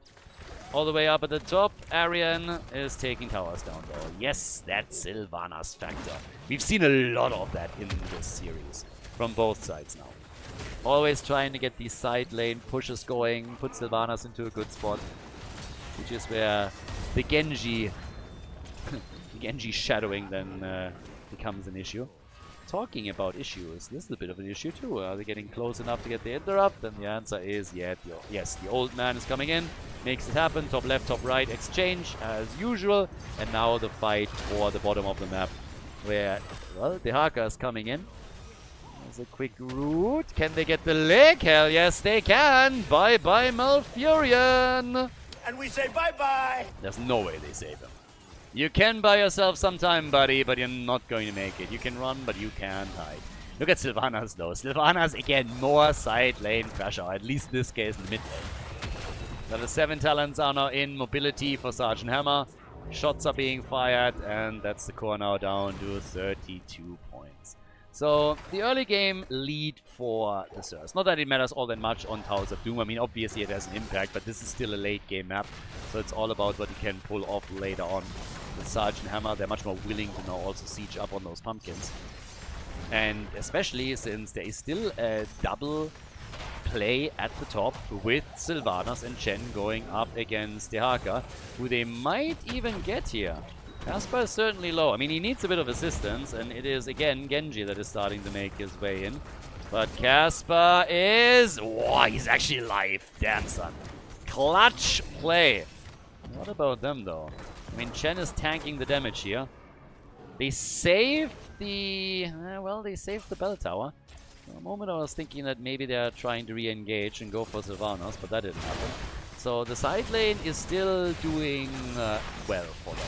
But then at the same time, we're now having The bot lane pressured. The blue team honestly attempting to split as much as they can and be mega annoying. So far I would say they succeed. But with Sergeant Hammer now slowly starting to become stronger, this could also become a pretty big issue. Especially if you're considering that there's a small advantage in experience as well emerging for the Sirs. Part of that is because of the lane pressure and will be negated. But it's still nearly half a level lead. The next altar spawning at the bottom of the map. This next hit against... Ooh, Sylvana's able to jump out. Okay, good timing on her. Quite locked down there. But an early level 10 would make the next altar channel a lot easier for the Sirs. They go for Sylvanas too. She's low, she's dead, and so is Malfurion. Kill number 3 and number 4 now for the red team as they pick up the quick level 10 talents. Immediately Jojo on the channel and Sergeant Hammer dodging Li Ming's combos as they are trying with Napalm to break through the wall in the middle. Stay a while and get wrecked. They're protecting Nano, but this is now a full level advantage for the Sirs. So definitely not the way you want to start into a map when you are desperate to take a victory, because you're about to be dropped into the losers bracket. 28 to 36 points on the core itself. Pressure at the bottom of the map now on the tower. Yeah, and engaging heavily again for Malfurion once more, and they get a kill. They're losing Jojo in the process and Genji, so not really worth it. A little bit too greedy right now. They were hoping to make that level 10 work for them, but it didn't pan out that way. Here comes Judgment, and that is the 3rd kill. Might still get something done against Tyrael here, but I doubt that they can lock a kill in. Tyrael with aggression, so now you all of a sudden have Chen jumping in, you have Tyrael with Judgment, you have Wailing Arrow after this. So they really have a lot of tools now that they can use against Sergeant Hammer too, as they're trying to be aggressive and get those kills quickly. It certainly helped them to close the gap in experience quite rapidly. 3 kills to 5, still behind in core points, but not by much. And again, we're talking early game here. We're not even 10 minutes in yet. Single altar at the bottom of the map again. And with Chen just blocking it up at the top. We now have Sylvanas joining him once more. They want that bell tower control. Now for the red team, it's going to be up to Sergeant Hammer to siege up in these positions and try and slowly pressure for control. But it's Dehaka and Genji that again have to face the music at the top lane, as Sylvanas is already doing her work. Chen just slowing things down, and Sylvanas is getting free damage in. Absolutely free damage. Fountain tap attempt? I think he just missed that, right? I think he wanted to tap there. Chia is moving in. This time he connects with it. They get the Tong and the kill. Nice. So they kill at the top lane. At the bottom of the map, Malfurion falls. So that's where they're able to do even more. But they nearly lost that bell tower. So if they really want to make this an even one, they have to do more than just take Sylvanas out. She got too much damage done already. So they're now trying to deal with the bottom bell tower, and Sergeant Hammer is at least working some attacks in, but not enough. The combo and the kill. There it is. Textbook. Absolute textbook. Judgment from Tyrael. Insta attack from Li Ming. Executes the combo on Sergeant Hammer, and that's that. They get a counter kill there. They are able to take Tyrael out. The altar up at the bottom of the map now. The fight, on the other hand, not over yet. But if they want to have the 4 shots, they should probably hurry up on this one. It's a 4 versus 4 for now. Fountains are still there. We've seen tons of amazing Li Ming performances today, by the way. Yeah, Wailing Arrow. No place for you, my friend. Silence! I kill you! And Genji dies. And he's not the only one. Oh, he might be? No? Nah, there it is. The Arcade is gone. Deck Arcade is gone. Sylvanas is gone too. Now it's a 3 versus 3. Chen, is he going to be able to get away? Yeah, Malfurion. The savior. And here comes Tyrael. So a numbers advantage now for the enjoyers. But, yep. It's getting wild here. So the hits are coming. They are using now also Li Ming to just shield Chen a little bit. Just combo after combo that they're YOLOing out here. Try just to keep the red team behind the gates, and the shots are now being fired. So it's now 32 against 28, and this is starting to look a bit better. Li Ming, on the other hand, kind of getting caught on the wrong side of this fight. There's Judgment.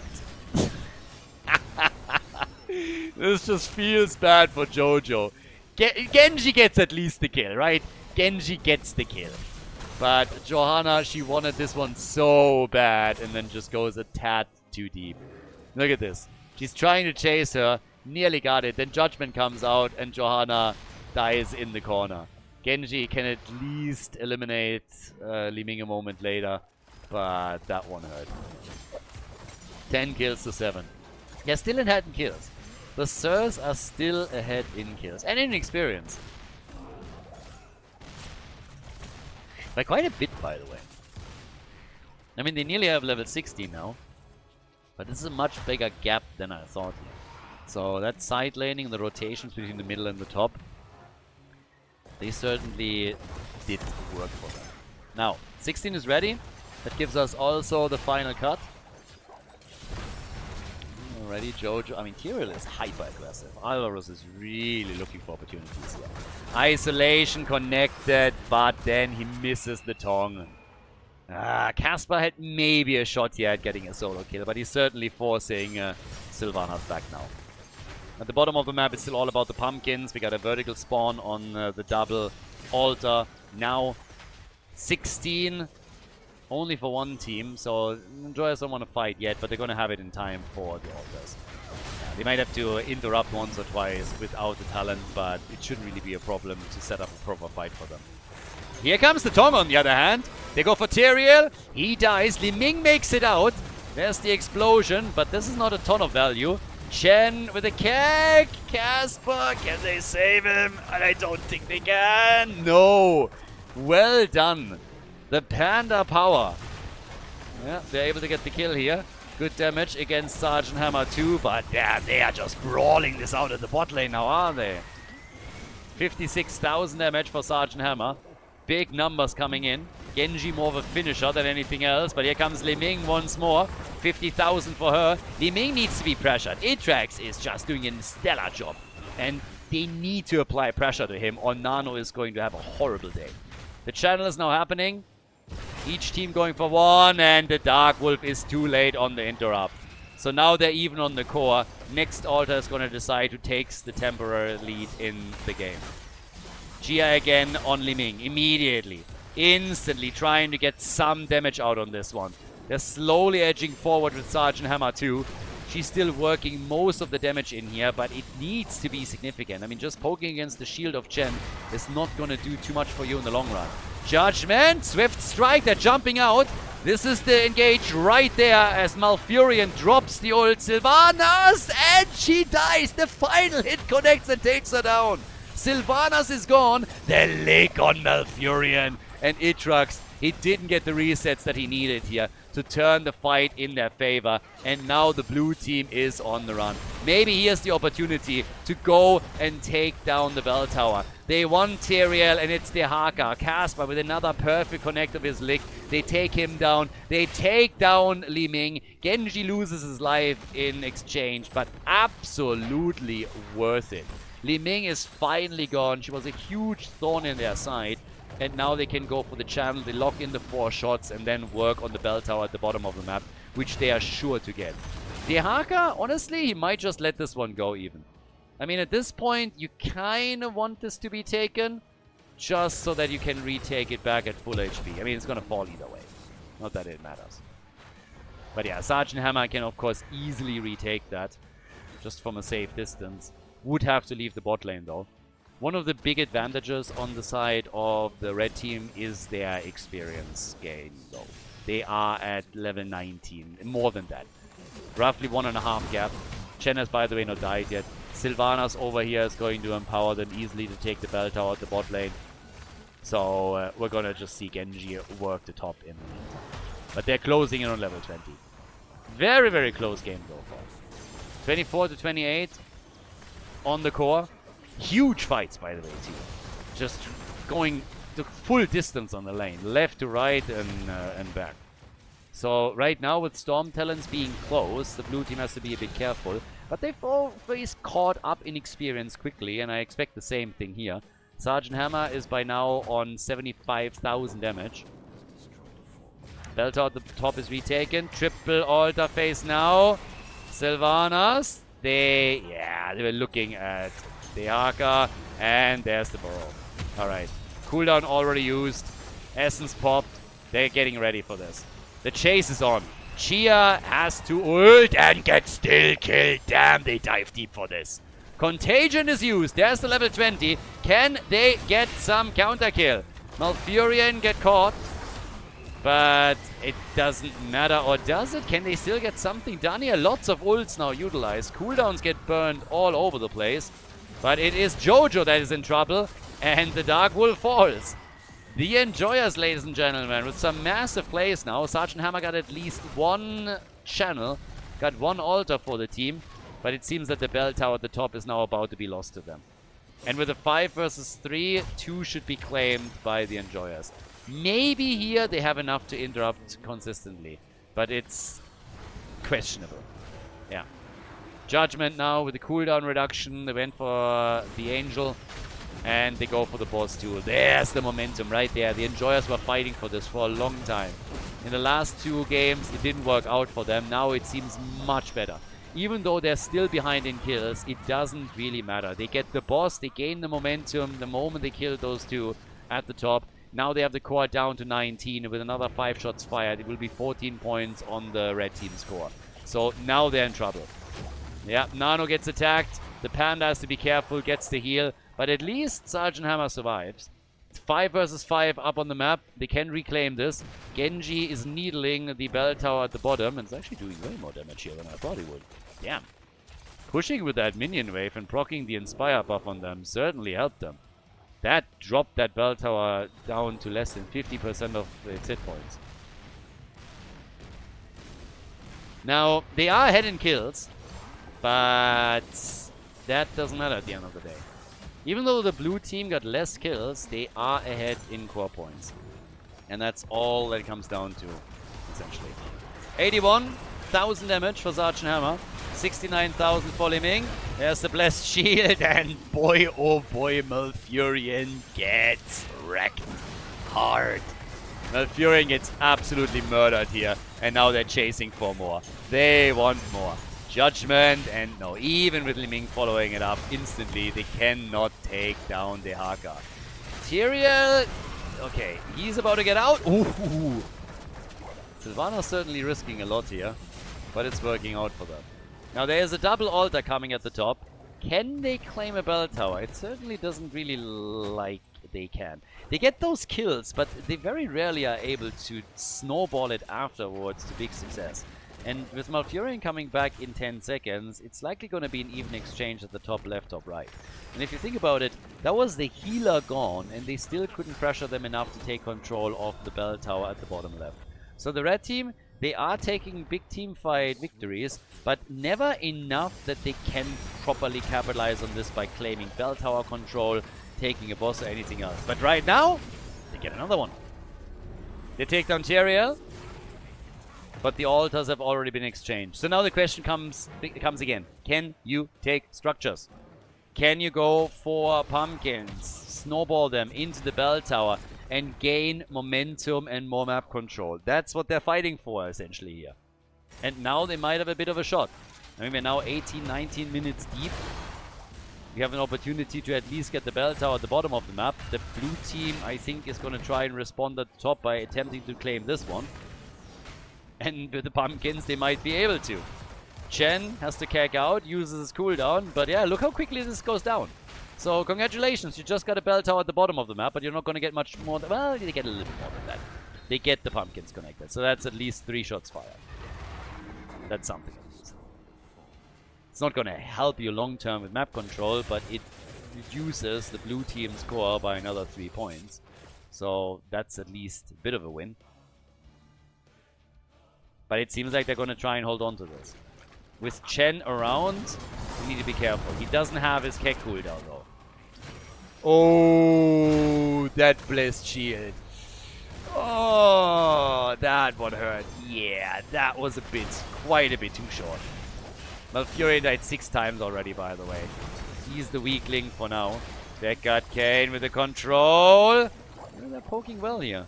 94,000 damage by Sergeant Hammer. 84,000 by Li Ming though. Not bad on that either. So they're trying to push in on the next altar that is now spawning. Yeah, they have to come in here. Nothing around. Dehaka looking for a Tong Connect. And doesn't find it this time. As Li Ming just continues to poke. Tyr is at 58,000 damage, by the way. I mean, damn son. Second highest damage dealer on the team. Yeah, they go for Sergeant Hammer and Nano. Oh my god, they are getting everything in here. Nano is still alive. He makes it. Nano actually makes it, and somehow Li Ming survives too. The fact that Nano was able to survive this though is just nasty. It's nuts. They really wanted him. They threw everything they had on Sergeant Hammer. And now they're losing out on the ult on the right side because they just couldn't kill her. Li Ming surviving, on the other hand, was also a big W. So at least he didn't lose her. She is the backbone of the team right now, in the sense that without her, the damage numbers just essentially disappear. 17 kills to 11. 9 core points to 10. 9 to 10. Casper trying to get away here. Like, boys, 4 to 4 bell towers. Even. Dead even when it comes to map control. Dehaka and dodging the stun once more. Repulsion! They throw everything on him. Yeah, you can't be out like this. This is the problem. Like, even when you have all the tools and you think you have all the tools, it's insane what the blue team has that they can throw at you. So now it's a 5 versus 4. Dehaka is gone for another 55 seconds. That means that teams will likely exchange bell towers again. I don't think that the Enjoyers are going to be able to do too much more than that. But yeah, Sergeant Hammer is now working the damage in up at the top, is easily claiming that. We guessed it already. At the bottom of the map we see a similar picture, as Sylvanas is going to be the one to get the damage connected here and helping them to get the bell tower. But there is also a boss up and they're trying to sneak it. And they... can they? Nah. I think they just screwed up big time, didn't they?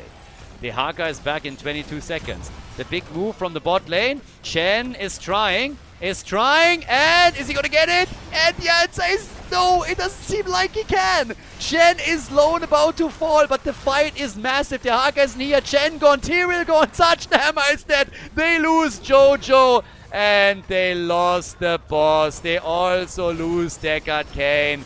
Li Ming dies, but the team certainly screwed up here. They went for a greedy play. They thought they could do it in time, and they were so damn close. I don't want to rip them too much, because let's face it, that was clutch. That was insanely close, and they nearly had it, but they miscalculated just a tiny little bit. Could have maybe played it a bit differently. Now we have the channels, and boy, oh boy, it's going to come down to the final altar, doesn't it? Shots fired. 5 points to 2. Oh, that hurt. Oh boy, that really hurt. Sylvanas. Yeah, is there. They're letting this one slide, I think. It's actually a bit worse for the red team than I thought. The blue team still has 5 points on their core, meaning a single altar isn't enough. They need more than that. Still ahead in kills, by the way.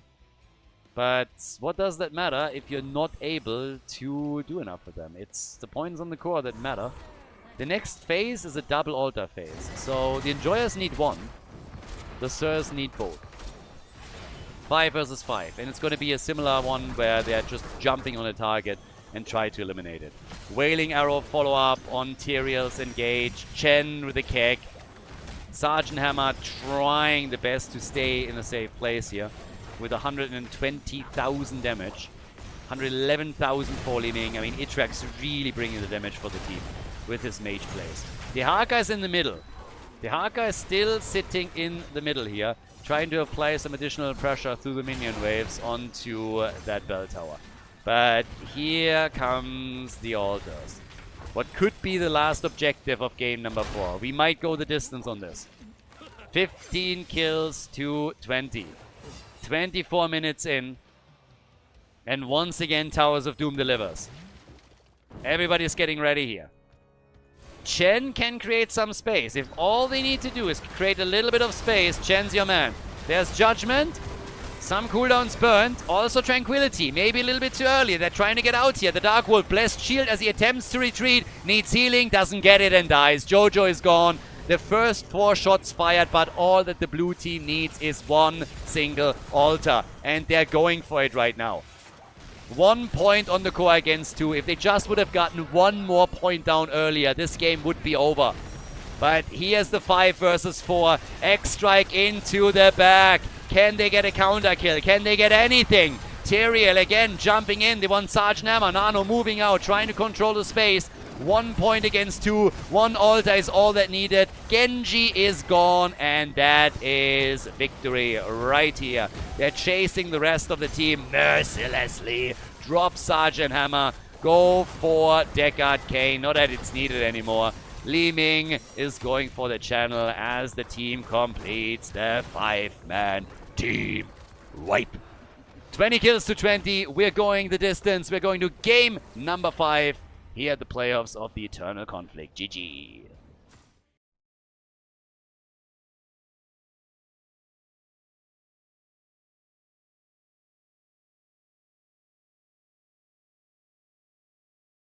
Well, game number 5. Guys, we're going the distance on this one. Tomb of the Spider Queen is the final map after the Enjoyers clawed their way back into the series.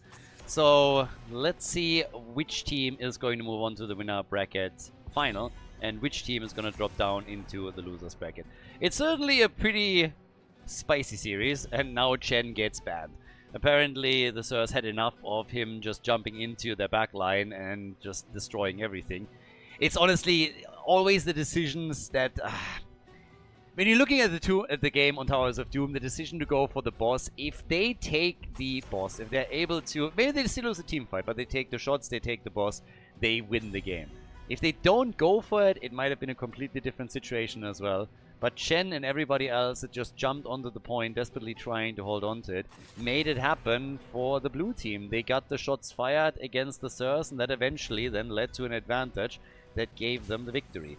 So now that we're going on to Tomb, it's obviously down to the final map in the series, and every single choice you make here matters. We got bans on Garrosh and Chen again. Jojo also eliminated, so she had too much of an impact too, and especially on Tomb of Spider Queen, where she gains more value just to her wave clear alone.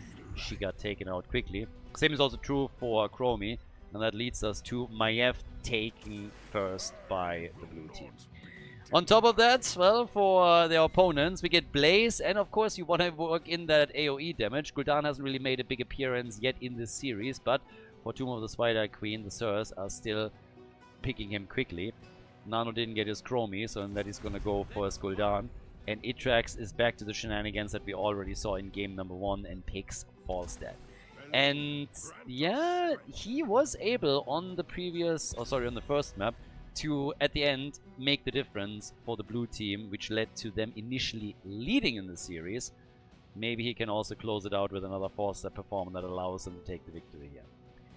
Malfurion now for the heals again, similar to what we saw on the previous map. There's obviously still also the chance with Falstad that they're swapping things over. Just because Itrax picks it right now doesn't mean that he needs to play it. So he can still swap things a little bit and go also into a different build. But Tomb of the Spider Queen, if you have decent rotation between lanes, you should be able to get your mythical reward here in a normal game for Falstad on Frequent Flyer, for sure. You have lots and lots of minions that you can easily access, but just rotating up and down. So it shouldn't really be that big of a deal, and is super powerful here too. We get Leoric banned. There's no side laner yet with Maiev taken. Triple frontline is likely what's going to happen for the Enjoyers. Can still be countered by the Sirs to go for 3 melees themselves. And well, by now, what are they going to take on the 3-4? They already have a pretty good idea of what they're up against, at least initially. They have their wave clear already in. They still need a frontliner. Could go for someone like Diablo, of course, if they want to have some wall stuns that they can follow up on. Could also pick up Tyrael for themselves. And it's Varian instead. So it's taunt time. Plus Ana. Yeah, Nano boosted Nano is what we're likely going to get here. A good Horrify, by the way, also, of course. A huge tool in your arsenal that can wreck an entire team fight. Xia has been doing extremely well on heroes like Li Ming, Genji, and really pushing the envelope on things. So we could see something similar here now as well. He's certainly the flex pick for the team and can react to whatever their opponents now taking in the 4 or 5. And it's Stitches plus Marthael. So there's your triple front line. I wonder if the idea was also to take Marthael just so that the Sirs can't take him. This time you don't have Tyrael with Sanctification, but the Nano boosted Tormented Souls could have still been an option. So they picked Marthael for themselves, and that leaves Chia with the final choice now. So what are they now going to run? Do they just rely on Varian and Blaze at the front? Yep, they do, and they get Tracer for the mix. So another high mobility hero for Chia. And with that, we're heading into the final map of the Best of 5 series. Ladies and gentlemen, the Enjoyers against the Sirs. On the left side of the map in blue, we have once again the Enjoyers with Arian on Maiev, Alvaros on Malthael, Junior's playing Malfurion, we got Cesarbos on Stitches, and Itrax on Volstead. Towards the right side, the Sirs with Caspar on Blaze, we get the Dark Wolf on Varian, Scorch is playing Ana, Chia now with Tracer, and for more damage we get Nano on Gul'dan. So, time to set this up. Gul'dan also with a new skin. He's going straight here for the candle skin. Stitches for the globe quest. Okay. So it's going to be a globe party here, and him trying to increase his hit points significantly to become that unkillable frontline tank that can shield for the rest of the team. So coming in pretty quickly over here, but so far with no connect. And yep, Gul'dan trying to stack up his spell flames. Marcel, by the way, not even with the team. He's already on the camp. He's immediately on the camp even before it spawns. This is basically, boys, we're going to get this quickly. So let's get this going. Volstead with frequent fly-up. This is exactly what we talked about earlier. You have lots of minions that you have easy access to. So with frequent fly, you should be able to do a lot of work here. Good hook, by the way, and also root follow-up. Not perfect to get Tracer, but that was a close call for Chia. Has obviously the mobility to jump out here and had the reaction to make it happen, but was certainly dangerous when Stitches was able to land that.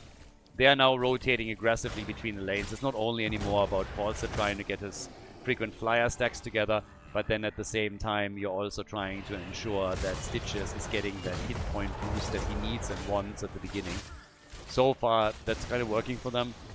Top side now, again, Volstead together with Malfurion this time, making things a little bit harder also for Tracer, who's the only one trying to hold this for now. And down at the bottom of the map plays a little bit more hesitant. This is Maiev and also Malthael that he's up against, so Caspar can't go too far out on that lane.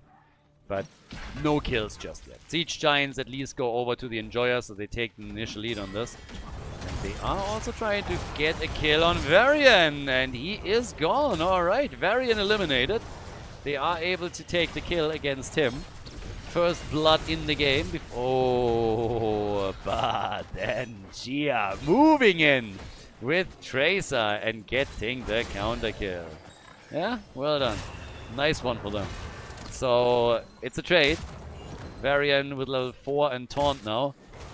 And this is going to make things certainly a lot more interesting for the red team at the front line. Especially if they can get Blaze into the fight too. And use the jet propulsion as an additional CC tool to what he initially starts. But for now we got 58 stacks already for Volstead. He is going to be doing really well. Eventually he's going to get his mythical ward. I would be shocked to see anything else, to tell you the truth. 45 gems to 31 in their hands. 12 already turned in by the Sirs. A little bit safer. But here comes the attack, gets Cesarbos full on body blocking, and they nearly got a kill. There's the hook again on the other hand, and Chia is once more able to just zip out. Tracer as annoying as ever. Last Rites here is also going to be a pretty big tool for them to use. I'm honestly very, very curious how this is now going to generally play out for the red team, because I still think that to the later stages it's going to be potentially disastrous if we're seeing Volstead stack as he does right now. And they even got a kill on Gul'dan, which now reset the stacks for Nano on his level 1, so you are still a far cry away from getting anything done with your quest reward. And this is something that you really just want. I mean, even... especially when you are... it's not only when you're pushing with your own weavers, but also if you have the objective up against you, just being in a position... uh-oh. How is there it is, the kill, finally. Even in your position then to de-push when your opponent has web weavers on the lane.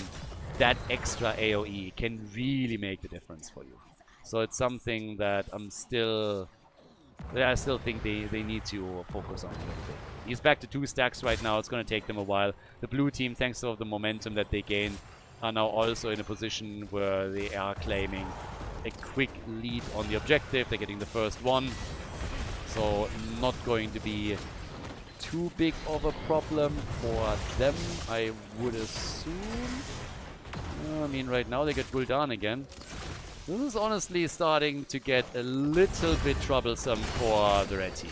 Because now they're losing too much. They lost Khaldor, they lost Ana, and all of this is happening as the web weavers are just touching ground. So who's going to protect that top lane? Absolutely nobody. They're going to get slaughtered here.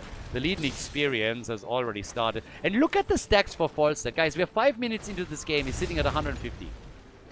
5 minutes in, 115 is where we're at. That's crazy. That's absolutely crazy. So, with 1.5 levels of an advantage, they have now damaged the fort in the middle. They are about to take out the fort at the top lane. Malthael has damaged the bot lane fort as well. This is brutal. Absolutely brutal for them right now. So, curious how they are planning on handling this, but at this point at least, things are not looking all that good. The Sirs, they fought extremely hard to get to this point. They nearly took it on the last map, but now game number 5, it seems like the Enjoyers might just pull ahead on this one. Because they're taking another fort out at the bottom of the map. They're certainly making the play for it right here. They have the fort in the mid lane nearly destroyed. Now they're actually jumping on Ana. We're trying to. They're at least going for Blaze. Ana a little bit too fast. And that's 14 more gems lost. 7 kills to 1. A lot of this obviously happening because the team just doesn't have level 10 abilities yet. But it is a reckoning. The Enjoyers, they struggled through the entire series. Barely made it into game number 5. But currently, they are completely dominant. 7 kills to 1. 1.5 level advantage. Massively ahead on this. And making it really difficult for the red team to get a foothold. Now, they turned in. They get their own web weavers. So that's at least something, I suppose. With a turn-in, they're able to at least gain some time. Gain a little bit of control back. Always assuming that they're able to win that fight here. Horrify out. And there's a kill on Malfurion. Alright. Finally made... And then the kill with the last rights on Tracer. Yeah, just as it seemed like they might have the numbers advantage. They're losing ground on this. So, it's not necessarily... I mean, they will still get something out of the objective. But look how quickly the web weaver at the top lane goes down. And Falstad, and look at the web weaver at the bottom of the map. All the way on the right side. That one is not doing anything. Nearly destroyed too. With Falstad at 150 stacks essentially, you kind of know where this is headed. That objective is having very limited value for them. They can go for Varian now. Can drop him. Should be able to isolate him with the Gust after Maiev connected the disc. So Varian is down. That's kill number 9. They get the web weavers. They push the lanes out a bit, but there's not a whole lot that the Sirs were able to do. And Falstad is now already sitting on a second quest reward. And he's not slowing down at all. And we are 8 minutes in. So 8 minutes in, and this is just crazy. 20,000 damage for Falstad, the same as we're getting from Khaldor, for example. And they have more than enough gems for a second turn. And they have a level 13 talent advantage. So you have a talent advantage, you can get the objective if you want it. And you could move, for example, towards the middle and take out that fort for basically free. Ana with a bit of a pew to interrupt. Then again, Tracer here, auto attacks, can't dodge that baby. And Tracer is gone. The range increase on the hook is also adding to the problems that the Sirs are experiencing right now. But here comes the next set of web weavers. Unavoidable. We got 15 stacks for Gul'dan. He's still nowhere near completion. And might have a problem here too. Team is already rushing away. We try to go for Nano up here. Nano again with another Horrify. Maybe Malfurion. Can they drop him? Here's the Gorge on Gul'dan. They want him. And they are gonna get him. Last rights, baby. That's another stack for Malthael. And Nano is losing his stacks again. I hear the losers bracket calling. 11 kills to 2. 2 level advantage. They go for the boss. They already done the turn-in. And there's more and more ground lost to the Sirs. They need a bit of a miracle in order to bring this back. Right now, they're certainly not having a good time. Boss is taken. Blue web weavers are joining. It's a 2-level gap. The minimum that the red team can and need to do right now is get to level 13 so that they at least have even talents with their opponents. But this is brutal. It's an absolute beatdown. If you compare this to the previous series, it's a complete turnaround. The Enjoyers were struggling so much through most of the series, but right now they are just rushing over to the top side keep to drop the first one. Gul'dan barely made it back into the game and it's already dead again. We have a Gorge on Varian. He is likely gonna fall too. Team needs to decide how long they want to chase this though, because the Dark Wolf is buying some time. That's stack number 3, by the way, with last rights from Malthael, so a 15-second cooldown reduction that he now has. Damage output, Gul'dan, I mean, it's there, but they're not getting the kills. Now Blaze is getting caught, and this might as well be game. We're 10 minutes in, and they're already knocking the shield off the core down. That's where we're at right now. 10 minutes in, and that core shield is about to go down. The Enjoyers making this a quick one from the looks of it. The Sirs don't even know what happened to them. A minute ago, they were looking like they would be able to win the series, and now they finally get a kill on Falstad, but they still might lose the game. I guess they can for now hold it. Tracer goes down, so maybe not. That's Malfurion gone. The core is at 60%, so they're still surviving a bit longer, but it's still an utter disaster in the game. So much lost now. At least there's a sign of life from the Sirs. But those few kills that they were able to get there, those 2 are not bringing them back directly. So, yeah, tough times here. 14 kills to 4. That's where we're at right now. I'm not sure if you can come back from this. It's 1.5 levels of lead still for the blue team. They can make it to 16. They have 47 gems. They can work their turn in. But I'm still looking 11, 12 minutes into the game, and I'm looking at Falstad at 233 stacks. Malthael with a 15-second cooldown reduction already. And a massive gap in experience still. So, yeah, one way or another is going to be very tricky. And you can see how hesitant the red team is to even move into the middle of the map. I mean, over here, they're just like sitting back. They don't want to risk anything by trying to get a turn in. Varian is the only one. He has the tools to escape, I suppose. But, yeah, you don't want to lose it here. You want to wait until level 16 if you can. And then make your move. So that's where we're at right now. Disc is out. Helping hand to secure this. But the problem is that the blue team also has enough gems to get another turn in for themselves. That would be the third one. Now Malthael is going for the next mercenary camp and is setting that up. We're looking at 35,000 damage for Gul'dan, 29,000 for Falstad. He's the top damage on the blue team already, and that's without his mythic reward. Only with the second quest reward on his level 1. Gasper at least able to sneak that, so now they're 10 shy of getting web weavers. Tracer was trying to deliver a few more and interrupting. Yeah, gets a few interrupts in. There's another hook. Oh, nearly hitting Anna. Yeah, Falstad with a gust, and Anna is in deep shit. Anna is gone. Another stack for Malthael. 20-second cooldown reduction now. Nano dies as well. He's not going to complete his quest this game around. It's not happening. And as the team falls apart, so do their hopes of turning this one around.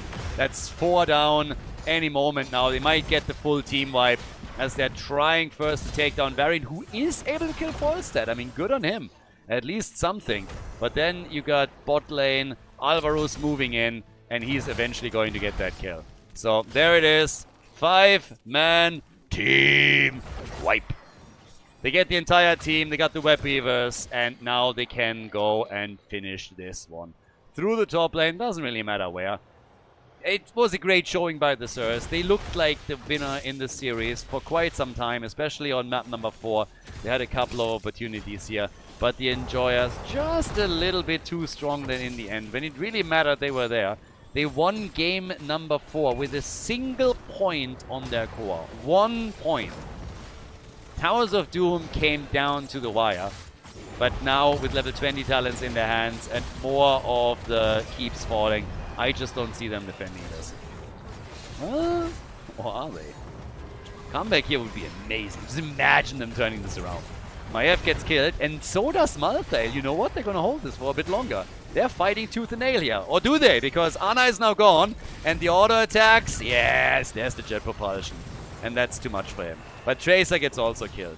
And one of the keeps is now gone. There's 3 defenders left, 3 attackers too. They're trying to defend at the bottom of the map. Malthael, of course, has to move in. He was killed, but has the buyback and used it. Did not get another stack here, but they're still holding on to it.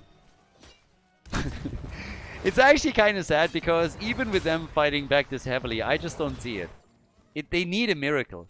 I mean, look at the minimap. There's not a single fort that they destroyed yet. The catapults are pinning them down. You have 2 keeps that you just lost. Only 1 standing. How do you get back into this game? They're gonna get their web wave, I guess. And that's going to help them to... I mean, push the lanes out a little bit. I don't think that they can take forts out with this. They're not gonna have level 20. So, yeah, they're gonna at least get some map control back as they're pushing these lanes out. But generally speaking, I just don't see how this is going to benefit them enough to start a comeback here. They need a big team fight victory. And the question that is still hanging in there is, how are you going to get that? That's the big question. So right now, they're trying to go for Varian again with another Gorge. He can't die. They need to keep him in play. They need to keep the 5-man here. They need to get something. They can't lose Gun again. That's the play, though. That's the move. And Falstad is dead. What? Falstad and Malthael both down. If they turn this, that would be the comeback of the year. 3 heroes down. That's insane. What the hell is happening? They're getting another hook. Easy bunker. But this would be absolutely incredible if they can bring this game back. I don't dare myself to believe, but just imagine the Sirs actually pulling this off. 1 fort is down. They're trying for the keep in the middle. They got momentum now. It's impossible, right? It has to be possible. Fort at the bottom of the map is also about to go down. They have only 2 defenders that they can face off against. Can they go keep and core? No way. 10 seconds for Falstad. He has gas. But they get the keep. I mean, they got the keep here. That alone is already a huge victory. They got 2 forts and a keep with this play. This is way more than I thought they could pull off. 60% on their own core, and they are not giving up. Damn.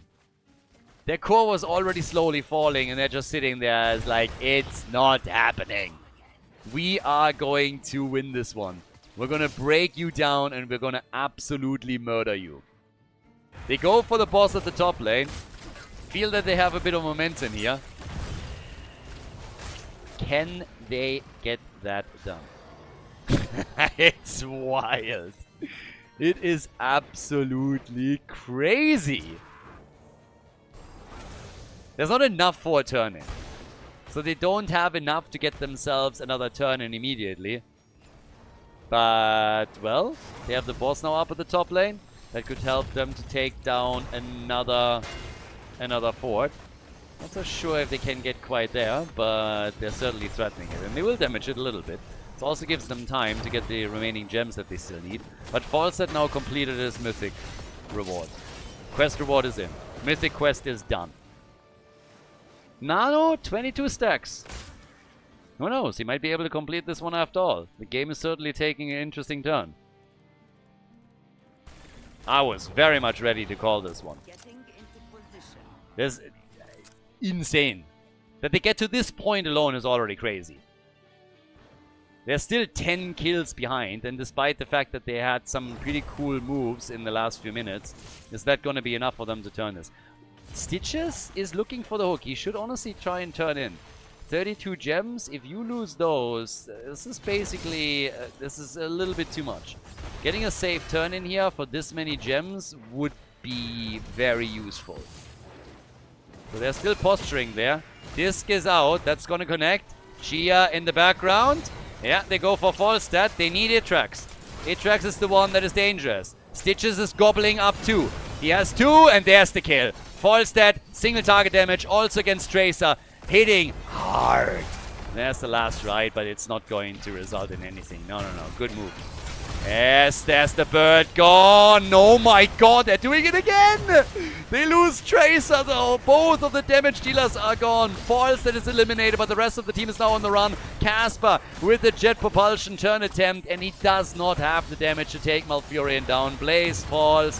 They get the tether on Varyn. He gets ping-ponged left, right, and center. They want Malfurion though. He's so insanely low, but he survives. Khaldor makes it. It's a 5-man team wipe. What a fight by the Sirs. What a fighting spirit as they threw everything they had against the Enjoyers. It wasn't enough. They delayed things valiantly, but at the end of the day, the Enjoyers take the series with a 3-2 victory and drop the Sirs down into the losers bracket as they proceed to the winner bracket final. Nicely done. Well played. And GG. What a series. Damn.